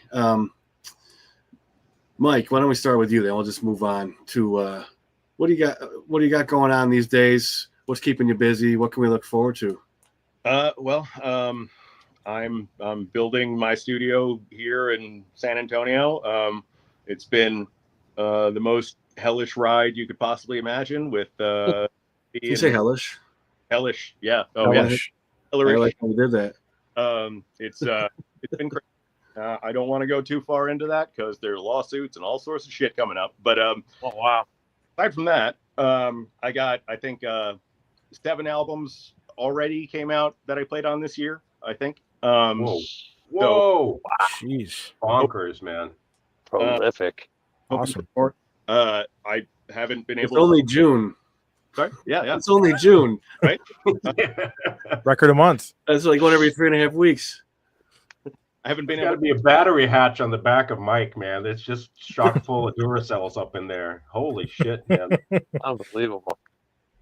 Well, I mean, writing and recording is like my favorite thing on the planet. So anytime, I mean, I was doing some like high profile records, some really low profile records, and it's like it's just it's the most fun thing there ever was to me. I mean, I can't.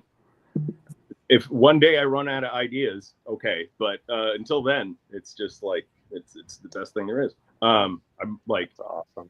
I mean, touring is great, but I mean, the being creative part, that's what I live for. You know what I mean, like the writing music and whatever. So, I mean, there are a bunch of other records that I have just sitting there like, well, nobody wants to put them out. So they're not coming out for a while until I figure out how to do any of that, as we were talking about labels.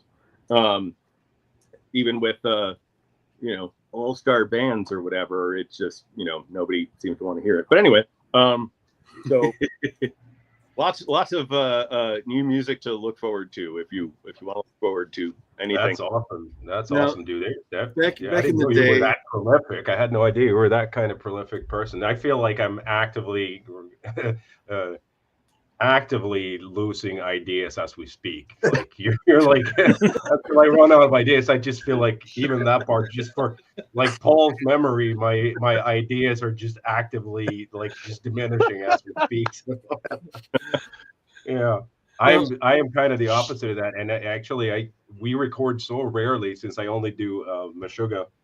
I don't play anything else or any other band. So, and with what is now gone from like 2-3 years between each album, is now up to like 5-6 years, and it's not going to be shorter this time around for the next one either. So it's actually to the point where the first like few days in the studio I'm still like so nervous because I do it so rarely that it's you kind of lose it completely.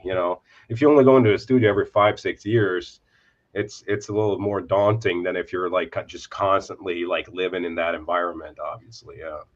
well, to be fair, learning and retaining one of your albums is like 7 albums to someone like me. Sure, but I think we're not that different, to be honest, because Yeah. You're wrong. we're used to, this is the music we're used to, just like Mike is used to playing his music and Paul's used to playing whatever he plays. So I think it doesn't really matter that much. It's a challenge to all of us, and we want what's going to be forever on an album. We want that to not suck, so we all have that kind of weight hanging on our shoulders. So I don't think it's that different whether the music is more difficult to It was just a learn or not. It's all in 4/4 after all, right? It sure is. So there you go. How can it be difficult? It's just 4/4, dude. So, Mike, back in the day, I know, at least what I think I know, is that record labels would have drummers on tours, and let's say someone has an injury, a back or a knee or an elbow or whatever, and if I'm not mistaken, they have been in the past pulled off tours and sent to you to be fixed and then sent back to tours. Is that accurate? And are you still doing that? Well, I guess it's kind of accurate. Yeah. I mean, I was people would sometimes hire me to or in between tours or something, I'd go live with a guy for a couple of weeks and try to get him back in shape or whatever if they were having issues. Or I had to replace a drummer in a band. I was asked to do it, and I didn't actually like the band, but when I got the call, the guy with me in the car was a big fan and a drummer and one of my students, and I'm like, well, here's this guy. And I hand him the phone, and he ended up doing it. So I've done that kind of stuff, but it's not I still give lessons for sure, but I don't there's nothing too crazy at the moment. Nobody's hitting me up with dude, my ankle's fucked, can you help me out? That's happened a bunch before, just not now. Not currently, not since I moved to Texas. And you told me while we're on the subject of such things, I got to mention Dave Illich. I'm sure you all know him or know of him, and he actually helped me kind of change my posture at the kit. And I went from like kind of sitting back on the chair with a backrest and kind of going, kind of folding forward like that when I played, to sitting higher, bringing the snare up more, sitting more towards the front of the chair and my back. If you watch me play over the last few years, you can tell it's still not spot on, maybe the way you're supposed to sit, but it definitely made a big change. So that whole thing it's kind of crucial too, because I used to sit way low, and you look at Vinny Colaiuta, he almost sat on the floor back in the day. It's like, how the hell was that? How could you play like that? His chair was so uneven. He's Dave Illich been working with him too, I think, and he definitely positioned himself completely different these days. So that's been a great help for me. That's just awesome. thought I'd mention it because I know so many drummers with back problems and hip problems and all that, and it comes with the territory. I guess it's you sit and you lift your legs, especially if you play a lot of double bass and you do that for decades on end, and the hip flexors become really short and fucking tense, and at some point you're going to run into issues because it's like kind of pulling your back into more of an arch than it should be and stuff like that. So yeah. Crucial stuff. It is. Really. That's awesome that you would seek some help, because so many guys are just like, this is the way I am. Yeah. Don't want to talk about it. Yeah. I mean, that's really cool that you were like, I want to keep doing this. I need some guidance. That's really cool. Yeah. It's funny you mentioned that. It was highly surprising, actually. So first of all, like sitting, because I got really long legs. I'm probably at least like 2-3 inches higher than how I used to sit, and then just like not even a snare there, or you would just lower the snare all the way down, and then you just close your eyes and you're like, here feels like I should hit the snare here, and he brings it up while you still have your eyes closed, like to that point. Wow. And you're like, holy shit. Yeah, I used to have it like 4 inches lower than this. Like I'm hitting my own leg before I'm hitting the snare, kind of. So big changes, but it really helps, Absolutely. Yeah. And look at Nico. He had a yoga instructor for years on tour with him. You know what I mean? And he definitely went the distance. Yeah. Oh, for sure. Yeah. Oh yeah. Yeah, I try to tell people a lot about, like, I've been able to avoid drum stress and wearing parts of my body out based on ergo, based on a lot of played a lot of sports when I was a kid, do martial arts, played hockey goalie, so wide range of motion, stretching, having your kit set up ergonomically. I think that it's really helped me avoid back issues, hip flexors issues, elbow and shoulder issues and stuff. And so I try to teach a lot of people more, and I'm not a drum teacher, but it comes down to giving people advice. You see that guy backstage after the set, they're just rubbing their shoulder. And then I think about where their ride cymbal is on the kit. I'm like, yeah, that's what that is. You're you're expanding your shoulder and then twitching the fuck out of it, right? So bring that over here, and sorry, kid, you're gonna have to lose that third rack, Tom. That's kind of what I went to. I'm having 3 racks to one center, so I could have everything more just in reach instead of going like that. Charles, were you going to ask something there about the? Oh no, I was going to say back to Thomas when he mentioned Dave. I think that was his name, right? The guy who helped you. Yeah, I saw his post just the other day. It was like an older post, and he talked about helping you and kind of going back, and you were just like, man, I can't believe for so long I was playing like this. So I thought that was funny you mentioned that. I was like, oh, I just saw that post come up like 2 days ago. Oh, okay, gotcha. Yeah. It was a few years ago actually that we did that. So that would have been in 2025 years ago. Yeah, it was like reposted or something, and I'm like, oh yeah, I remember seeing that when it first came out. Yeah. But I thought that was cool that it popped up. I just want to put it in the world now. If Lars needs help, I'm your buddy. I thought you'd be fighting for the Fates Warning gig. Oh, well, I mean, one of my favorite bands on the planet. And Yeah, they've never had a bad drummer. And isn't it like Bobby Jarzenbeck's like your buddy now, right? He helped you move to Texas and all that shit too. So like I guess the Sean Reinert of LA was the Bobby Jarzenbeck of Texas, kind of, you know, like he was. I don't want to blow up his spot, but he was like getting my mail and stuff when I was on tour when I first moved here. It was like, you know, and he's the best metal ever lived. So it's like kind of yeah, he's ridiculous, man.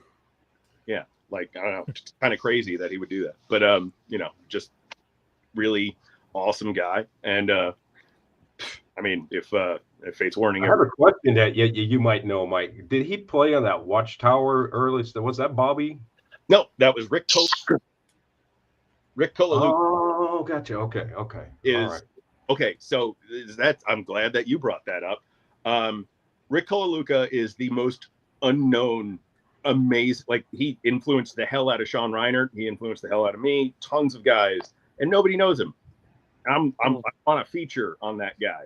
You know, like I told him when I built my studio, I'm getting you in there. I'm filming it. I need people to know you. He is unbelievable, and he's a complete originator. Like nobody like that guy. Not one person. Like it's just very another one that I feel I got to mention now too. That was an influence for me at least. And I know I just spoke to Gene Hoglan a few weeks ago, and he just said like I totally stole all his shit, and that's Dean Castronovo. Oh yeah.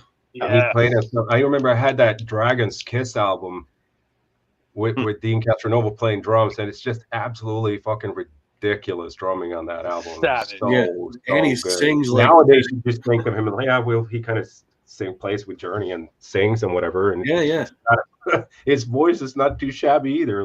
His voice is amazing, and the musicality of putting those lyrics. Thinking about that mother-father thing where he was singing Journey, it's like, whoa, had no idea. That's hilarious. Mother Father was the first song that came to my mind when you said that. Yeah, he's outrageously talented, man. Yep, amazing.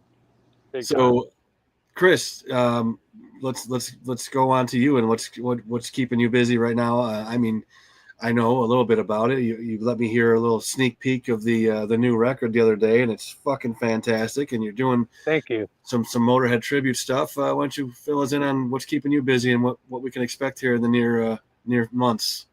We released our first single from Forbidden on the 26th of this month, and super proud of it. You know, joining Forbidden was a trip for me. Got in the band kind of in a strange way. You know, I'd been bugging Craig for years to get the band back together. I felt like, the fans wanted it, and, they were just leaving the legacy on the table to rot. And so I was bugging him for years, not even thinking about being the drummer, just telling him we should do it, man. All the thrash bands are back or have been back, and there's a real moment right now for Bay Area thrash, so you should do it.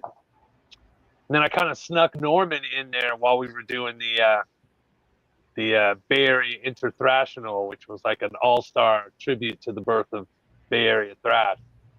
And we didn't have a singer at the time to do rehearsals, so I got Norman in there, and he sang one of the Forbidden songs and killed it. And then the whole ball started rolling, and we were back. And then Craig shows me, this response from one of the festivals over in Europe that offered him to do Forbidden Evil 35th anniversary, and he's like, "You're going to be the drummer." And I was like, "What?" So turns out that it was a perfect fit. Everybody's chemistry is working, and we're really stoked, man. We've got a lot coming up the end of this year, and then next year we're going to do a whole bunch of touring and release the album, and we're pretty excited, man. And then I just do the Motorhead tribute thing as a lark. Always been a huge Motorhead fan, and I think the first double bass song I played all the way through was like Overkill, right? So that's fun. It's called Lem Bump. It's a fun little tribute band to do for meditation purposes. So it's cool. It's fun to do. But yeah, the Forbidden thing is my main focus right now. I'm not juggling any other bands or projects. Super stoked to be riding with Craig. We have a great intuitive, finish each other's kind of sentences kind of vibe going on with the writing. So yeah, I'm really, really excited about being in the band. And we got Daniel Mongrain from Voivod on guitar, which is like the fanboy. That's a badass guitar player. Yeah, the fanboy in me is just over the moon about that. He's such a great guy, absolute alien guitar player. So his flavor to what we're writing is just awesome. So yeah, good things are happening. Well, when I listened to it the other night, when I got your preview, I texted you and I'm like, this sounds solid as fuck without it sounding like it was intended to be solid as fuck with studio magic. Yeah, that was our goal. It really did. It really did. Yeah, our whole thing right now was like, go in and record this hairy. No, no sound replacement, no triggers, one guitar on either side, solid bass, solid vocals, and mix the fuck out of it and take our time mixing it and make it sound great without all the set it and forget it plugins and tricks and quantize. We don't use a fucking click or anything like that. We didn't play to a click. We just kept it raw, like it was all, everybody's historic albums were recorded this way.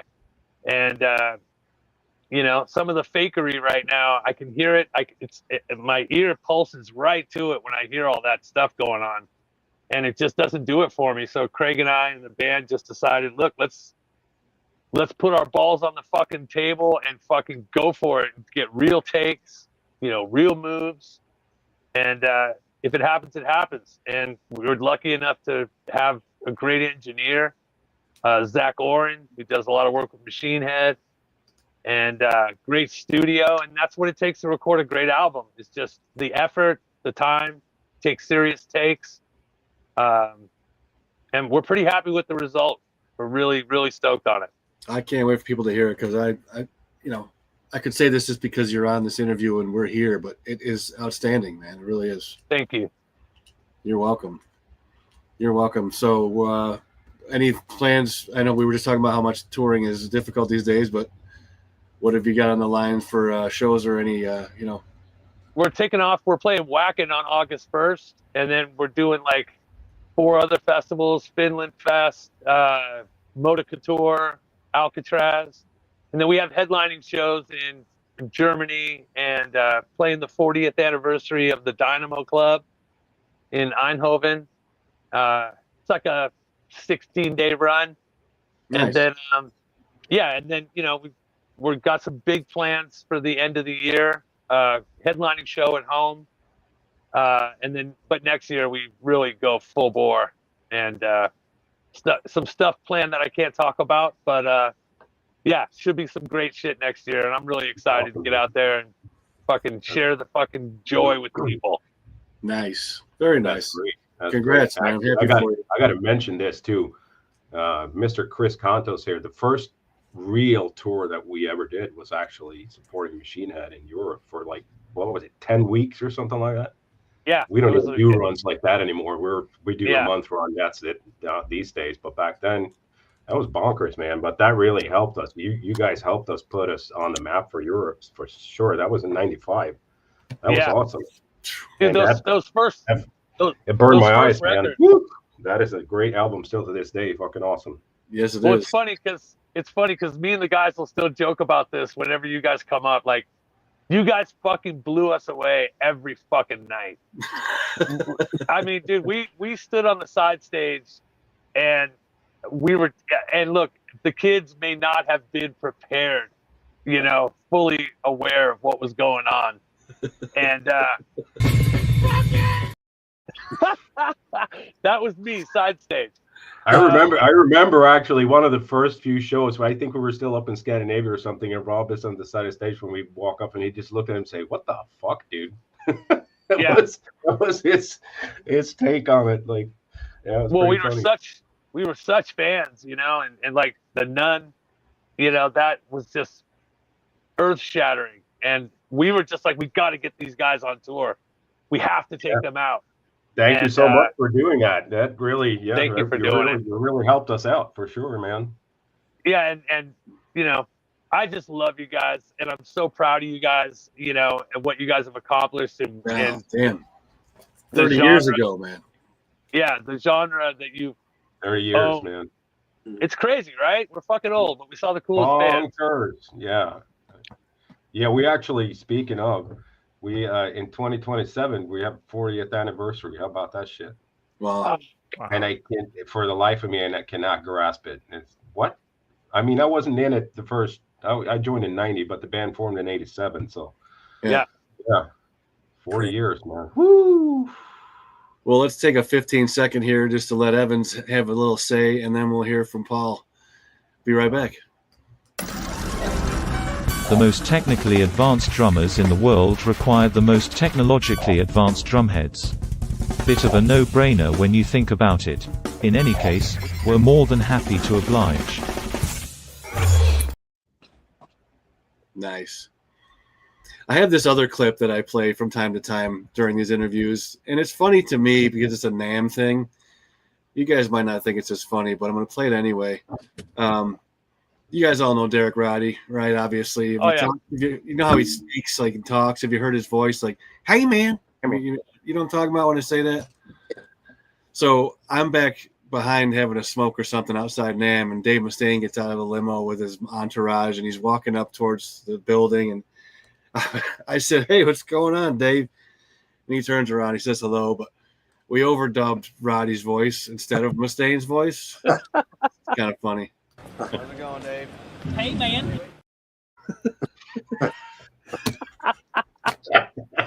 All right, I got to do it again. How's it going, Dave? Hey, man. Anyway. Paul, man, what do you got going on these days? I know you've got a couple projects going on. Why don't you tell us what's keeping you busy? Yeah, I have a bunch of stuff. Yeah, getting to Tomas's point. Yeah, it'll be 40 years for Cannibal in '88, man. What the hell? Wow. I can't grasp that either. That's unbelievable to me. Here we go, almost 40 years. Amazing. Who would have ever thought? But just had to stress that real quick because that's unbelievable to me. But yeah. Congrats. Well, thank you. Well, we got a tour coming up, Cannibal Municipal Waste, coming up here in the United States starting September 15th. We're looking forward to that. We haven't done a proper headliner in a little while here, opening for great bands like Meshuggah and Amon Amarth in the recent past here. So time to get out and do a headliner of our own. But we're looking forward to that with Fulci and Full of Hell on the bill as well. So that's coming up. But Dave's. Yeah. Dave Woody and Dave Bland. That'll be good. Oh, man. Well, it's going to be a lot of fun. Always a great time, man. Those guys are great. So for Cannibal, that's kind of it right now in the immediate future. But yeah, I'm jamming in two other bands of late. I don't know how that came about, but I got two side projects happening. One's a little bit more active, and we got some stuff happening. It's speaking of municipal waste, Tony Forrest is the singer in this band called Heaven's Gate that I'm in. And we just released our first full length. I call it a full length. It clocks in at 20 minutes. Four songs on each side. So we're calling it a full length. But we just released that about 2 months ago. Small little label. But man, we're having the time of our lives doing this. It's a lot of fun. I mean, it's bringing me back to the old school, the early days. The crossover days, Chris, playing this kind of old punky thrash, Nice. having fun. I mean, it's been amazing. So yeah, we've been a band for a good 4 years now or so, but we got some shows coming up. We're playing in Gainesville, Florida, July 18th, I think it is. And then we actually got a 3-show mini tour coming up in August. We're going to be playing Richmond, Virginia, Baltimore, Maryland after the Acid Bath show, and that's doing I think it's called Skull Fest, I believe, in Pittsburgh. There's a big weekend punk festival going on. The Bats playing, Ryan Waste's band, and we're on that. So we're looking forward to that. A lot of fun, just having the times of our lives. I mean, for me, it's like I said, going back in time and just having fun. Okay. about, setting up and playing, right? Just old school style, which I kind of miss in a lot of ways. It's a lot different than it is these days with, the way things go for Cannibal, of course. But yeah, so that's in the works. And, so we'll just take it as it comes. And I'm in another band that's been going on for about 5 years, a rock and roll project that I've started called Umbilicus. And we recorded a record and put that out, 3 years ago now. Yeah, it's great. Oh, I appreciate it. Thanks. And just having fun with that. I mean, it's dear to my heart, just rock and roll. I guess the way I look back, the way especially the three of us grew up, Tomas and Chris in particular with the old school, it just seems like it's embedded in me, like the rock and roll, the stuff that we grew up with, that we was surrounded us at an early age. And I just wanted to kind of sit back and groove out and just kind of like play some good old straight up rock and roll. And I'm very proud of this project. I'm very proud of the record that we did. So we got some songs we're working on, not too much in the way of anything happening live, or, we're just taking it as it comes. But since it's side bands as well, always working around other factors.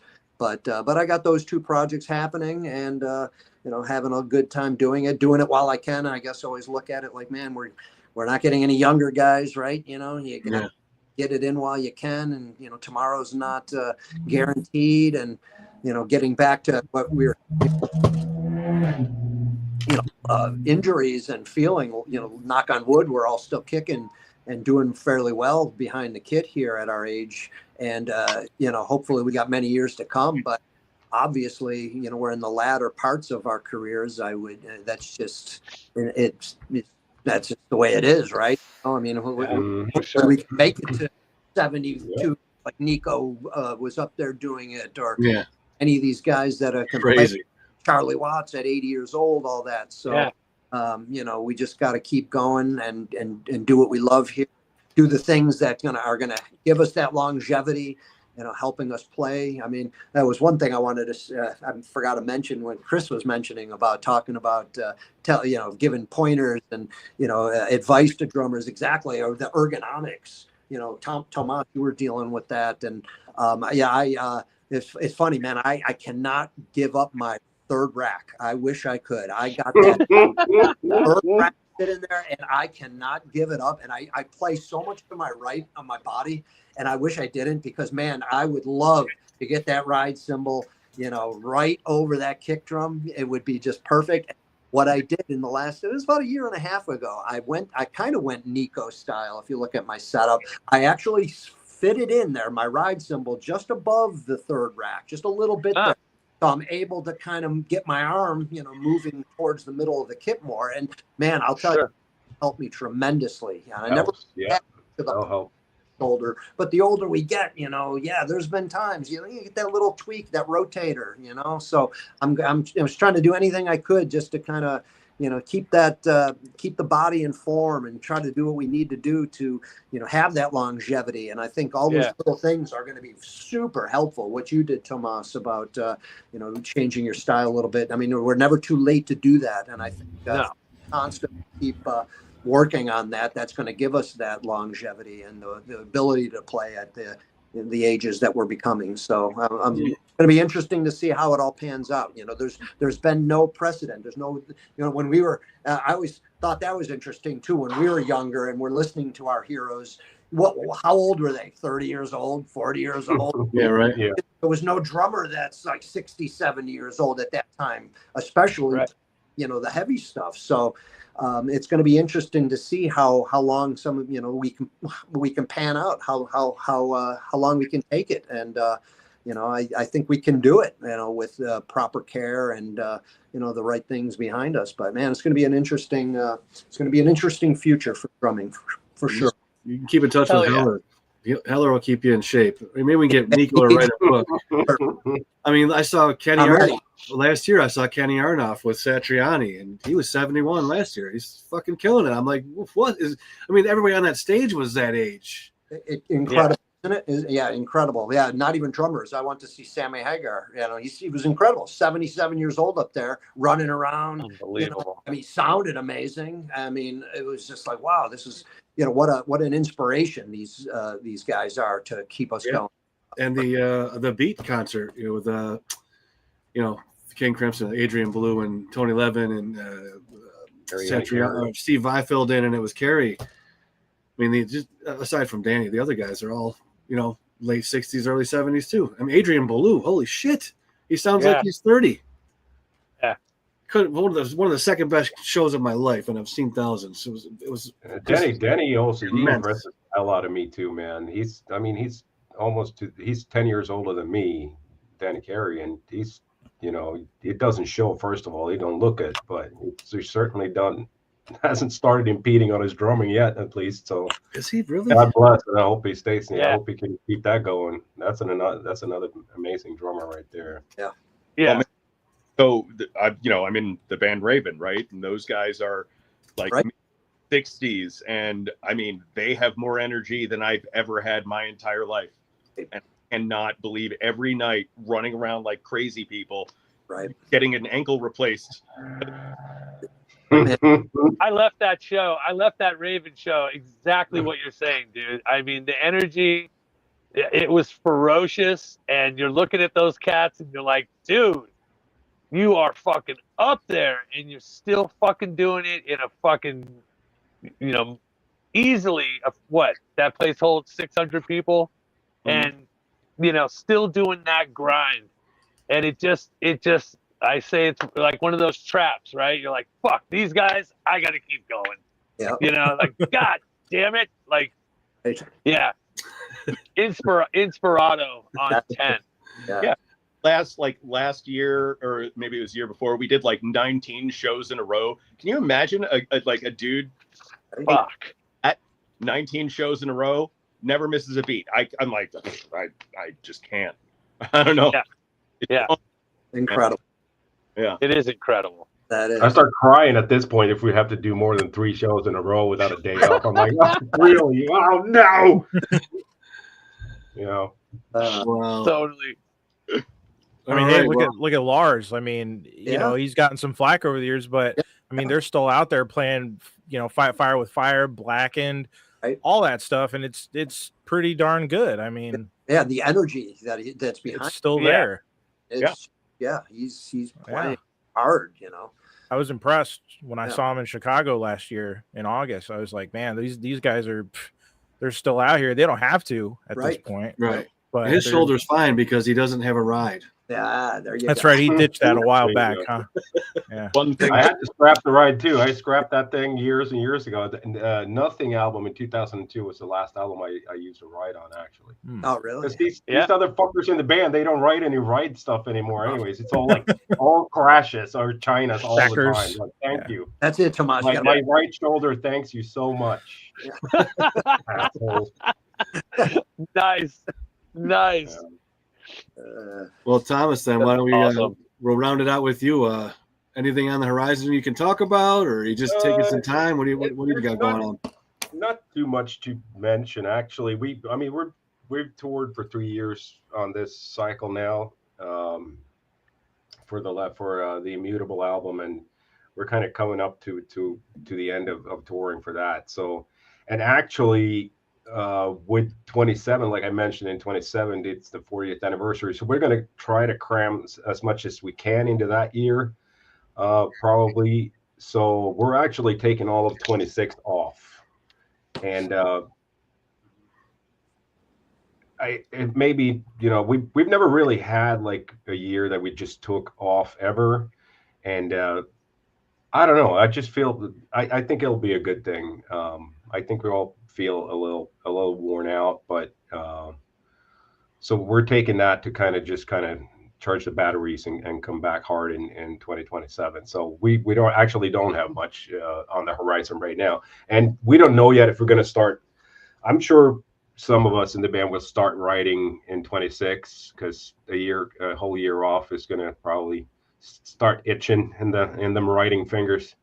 So that might happen, but we don't have yet like a plan for when the next album is going to come out. So first we'll do that 40th anniversary tour, and we'll see what happens then.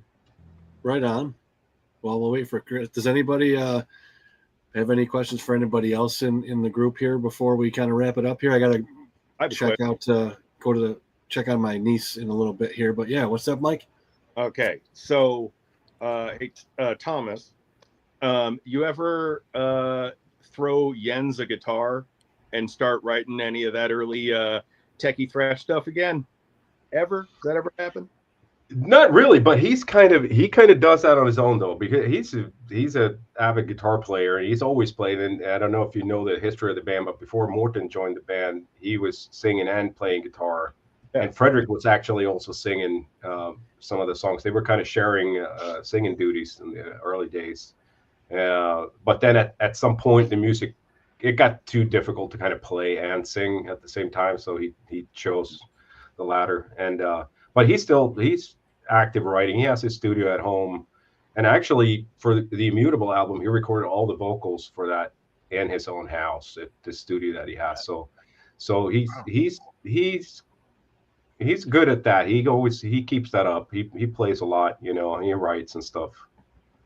That's so awesome. I don't necessarily have to throw a guitar at him. So I still might though. It sounds like a great idea.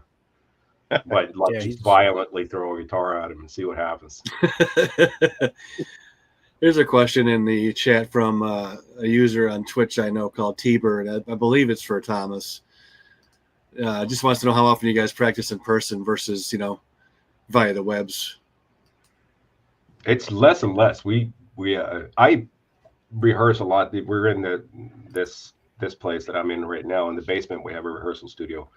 And since we play to a click track and we have everything pre-recorded, guitar separate, everything, so we don't actually have to meet in person to practice, but we do usually have, like, before a tour, we'll be the whole band here for like 3, 4, 5 days. But everyone kind of rehearses where Frederick has his own studio. He rehearses there. Jens rehearses at home. Morten, everyone's kind of doing it at home. It's more me and Dick Löfgren, the bass player. He'll be more like active with me here before tours and such. But I do play a lot on my own, and it's no difference to me really. Everything, it sounds the way it sounds live pretty much. I have everything mic'd and everything sounds the same, so it doesn't really matter. The only thing that the downside is that we haven't jammed anything together like in 20 years. That doesn't happen anymore. So you kind of lose that aspect of it. Everyone's writing kind of separate, and then we bring it together for an album and then start working on that. But yeah, the jamming days are over with these guys, I guess. It's all good though. It's all good. It works. I know you guys took Car Bomb out on tour. Elliot Hoffman is a good friend of mine and one of my absolute all-time favorite drummers ever. And it blows my mind because you said, you know, the click track, obviously, Meshuggah, you know, you play to a click track. You would have to. But then in the same breath, I think about someone like Car Bomb where I think you'd have to. And he doesn't. He never has. No. The band, none of them, they don't record to click. They don't play to click. And that's something that I just cannot grasp. What was it like watching that dude play every night? I've never seen Car Bomb live. And he's one of my favorite drummers. It's a hoot and a holler, man. What the actual F is going on? It's some advanced stuff, man. They're next level. It's bonkers, man. I tried to get him the guest on here today, but fantastic drummer, absolutely fantastic drummer. He's an alien. And the thing about you know Kenny Grahowski too. Yeah, we've featured him a bunch. That's another guy. I watch him live with Imperial Triumphant or with anything. That guy will play anything you throw at him, jazz or Latin or anything, and it's just like, wow, what the hell is going on here? Yeah, he's insane. Him and Elliot Hoffman, badass dudes, man. No, absolutely. Well, listen, guys, I'm gonna wrap this up and head over and see how my niece is doing with the pregnancy thing. Good luck with that. Thank you very much. This was really fun. It's an honor, and I'm humbled again to have legends like these all in the same room. Thank you. Good luck with everything. If there's anything you want me to add to the description of the video on YouTube afterwards, links, lessons, whatever it is, downloads, whatever. Just send me a chat, and I will add it to the description. This will be available on YouTube forever. Please keep in touch. And when you do head out there on the road and do your thing, man, safe travels, stay healthy. And Charles, thanks for putting this together and joining us.